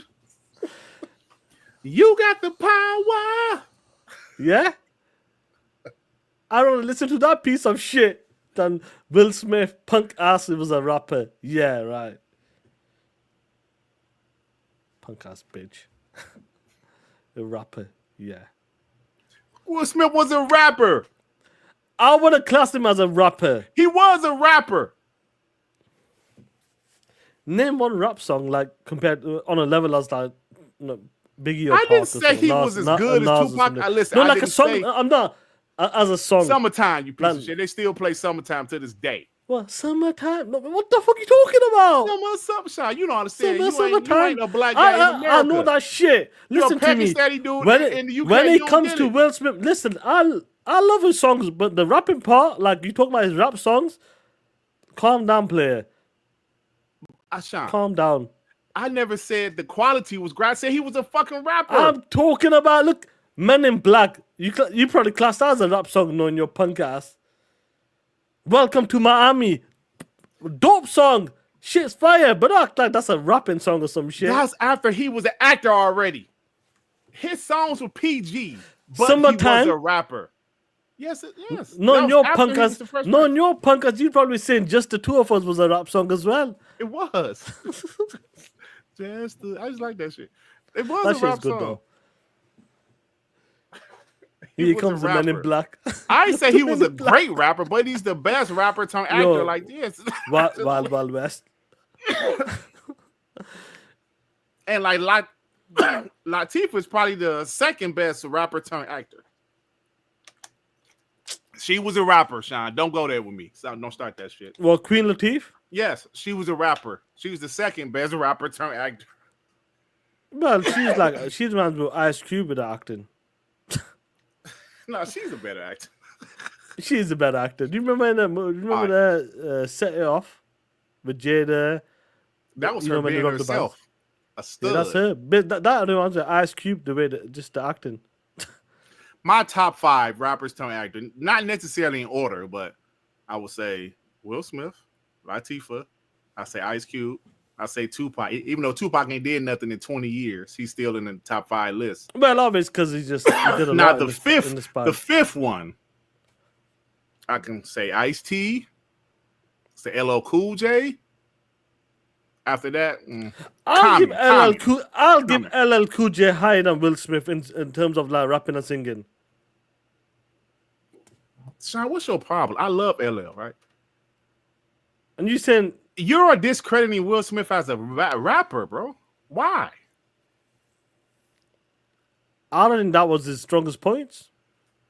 I never said it was. I'm just Compared saying to he his was a other rapper. shit, like Welcome to Miami, Men in Black, and all that. But yeah, That was that's after where, he was that already was Fresh better. Prince. That was after better. he was an actor. He That was already better. an actor. Forget I'm talking the about before. prior to Parents that, just bro. don't Nobody understand. nobody It was heard silly that rap. Hold shit. on. It was silly rap, but he was a fucking rapper. Your punk ass is a rapper. Doesn't mean it's good. But no, I never said he was. No, the way you sing that. Shaan, I never said he was a great rapper. I said he's the best rapper turned actor. Get it together, man. Get it together. You know, LL Cool J was a better rapper, 100%. Yes. Yes, I'm not disagreeing. Yes, I never said rapper, he was the best but Will Smith rapper. is I not just a said rapper he's like the that, best bro. rapper turned actor. Stop it. Will Smith is fake like wrestling. Yeah, parents just understand won a Grammy. Shaan up in here hating, man. They won a Grammy. It was kid-friendly rap, but he was still a rapper, bro. I mean, you seen the brand new funk? Brand new doom, doom, doom. Tired of this shit, man. Most Def, maybe we can't go by one movie. Most Def, come on. Most Def was in two movies, Brown Sugar and 16 Blocks. Man, man, movie 16 Blocks. He was like, "Hey man, I'm gonna bake you a cake, man. I'm bake you a cake, man." Grizzly goes, Exhibit is my cousin. Oh, for real? Exhibit was in Gridiron Gang, yeah. Yeah, with The Rock, yeah. That was a good movie, by the way. That was probably one of the good Rock movies. That was a damn good movie. Because he would try, like, I know we're going off a bit crazy. We need to go now. But Rock was trying to pull off that look, not the wrestling look, go slim, hair all curly, all that shit. He was trying to get away from the tough macho man. Now obviously he's gone back to that shit. I think you got to be versatile. Well, this is my opinion when you're a rapper. Because what happened? You just get typecast into the same type of role. Yeah, Ice Cube is always the tough guy. He's always the tough guy. You got to be a little, Common is a decent actor, but he ain't been in nothing in a while. So, what about Snoop Dogg? Nigga, Snoop Dogg always played Snoop Dogg in every movie he was in. I tell you what, funny thing though, when he was in that damn Soul Plane, nigga, he was a pilot and he was afraid of heights. That was the funniest shit I ever seen. That was that's Soul Plane. I don't remember watching that shit with Kevin Hart and these guys, bro. Yo, man. He was like, man, what's wrong with you? He was like, shit, I'm afraid of heights. That was a stupid movie, bro. That was a stupid ass movie. It worked. It worked though back then. It worked for them. Yeah, it is. Yo, do you remember Snoop Dogg made that movie about that football team? What's that kids football team movie? Oh no, that was called I watched that recently. Yo, that shit's funny, bro. It's kind of funny, yeah. What was the name of that shit? What's that it's shit on called? Amazon Prime. I can't think of the name. name. I watched it. It's the kids football team he sponsors or some shit. Yeah. Yo, that shit's hilarious, bro. Yeah, shit is funny. That but shit's funny, bro. I tell you what, Snoop was more versatile than Ice Cube because Snoop was in a horror movie, Bones. Snoop has been around for a hot minute. Yeah, man. Snoop was he was Little Giants. No, it's not Little Giants. It was called the something. I can't think of the name of it, bro. I don't feel like looking it up either. Yeah, the Wasp was not trash. Come on, bro. The Wasp was not trash. The real OG. Come on, man. I love my man. And their landlord cut off their water, right? Because they ain't paid the rent. Snoop Dogg said, "Hey, man, my water off." The Underdogs. Thank you, General Spartan. That was the name the of it. Underdogs. That movie is actually good, bro. My water off. For Snoop Dogg. Let's get this 2 soups. Let's close that, bro. My man said, "Try it, nah." He was spitting out. He was drinking water, spitting out. Try your water. Nah, that shit was funny. Yeah. Freddie Foster, who Shaan, you need to listen to the brand new funk. Yeah, tell him listen to that, man. He was hating. Why you hating on Will Smith? But nobody give a shit. The whole getting jiggy with the album, Shaan. That album sold like 10 million albums, but like I said, that was after. That was after. I'm not. Listen, that Miami song getting jiggy with it. That was how fine. You think he became the Fresh Prince of Bel-Air? Him because he was the rapper. POS. Because of Carlton. That's why. Carlton goes, listen here, bitch. Make sure your character's name is Will Smith, and that's it. It was done and dusted. Because of Carlton, short ass, who's related to Ray Ray, he made Will Smith. Remember that shit. So you're saying that the Fresh Prince of Bel-Air happened because of Alfonso Ribeiro made sure he said, Will Smith, just make your character Will Smith, your name. Everybody will remember that shit. Simple as. And guess what? They were a bit cheeky. Him, Jazzy Jeff, and these guys were cheeky against the first who played the mom in the first 2 seasons or something. First, remember? What was her name? They done it over. I'm not talking to you right now. Yeah, that's the type of person, that's the type of shit you used to do back then. I'm not talking to you right now. You said Carlton is the reason Will Smith got the actual role to ask for Fresh Prince of Bel-Air. It's the reason why he became successful. That's why. Like that.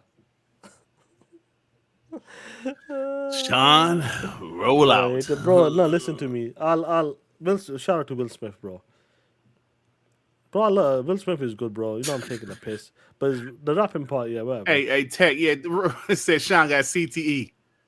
He's tripping. Bro, one of the bus drivers smashed through 7 cars, bro. Damn. Did he get fired? Bro, he got suspended, bro. Yeah. What happened? I think he fell asleep, bro. Because when I watched that video, bro, like, no brake lights, nothing. Lucky he didn't kill anyone. I got videos of that. I'll show you, bro. Damn. Then the week before that in Manchester, someone went off route. This is a different company I'm talking about now in Manchester. Ripped a double decker, ripped the full roof off. 18 people injured, bro. Damn. Nah, don't crazy, bro. Don't show it on here, man. Don't listen to Randy Watson. No. Yeah. All right, y'all. We out of here, I think man. he fell asleep on it. But anyway, guys, take care. Be safe. I'm not even doing the outro. I gotta go. All Take right, care, homies. In a bit.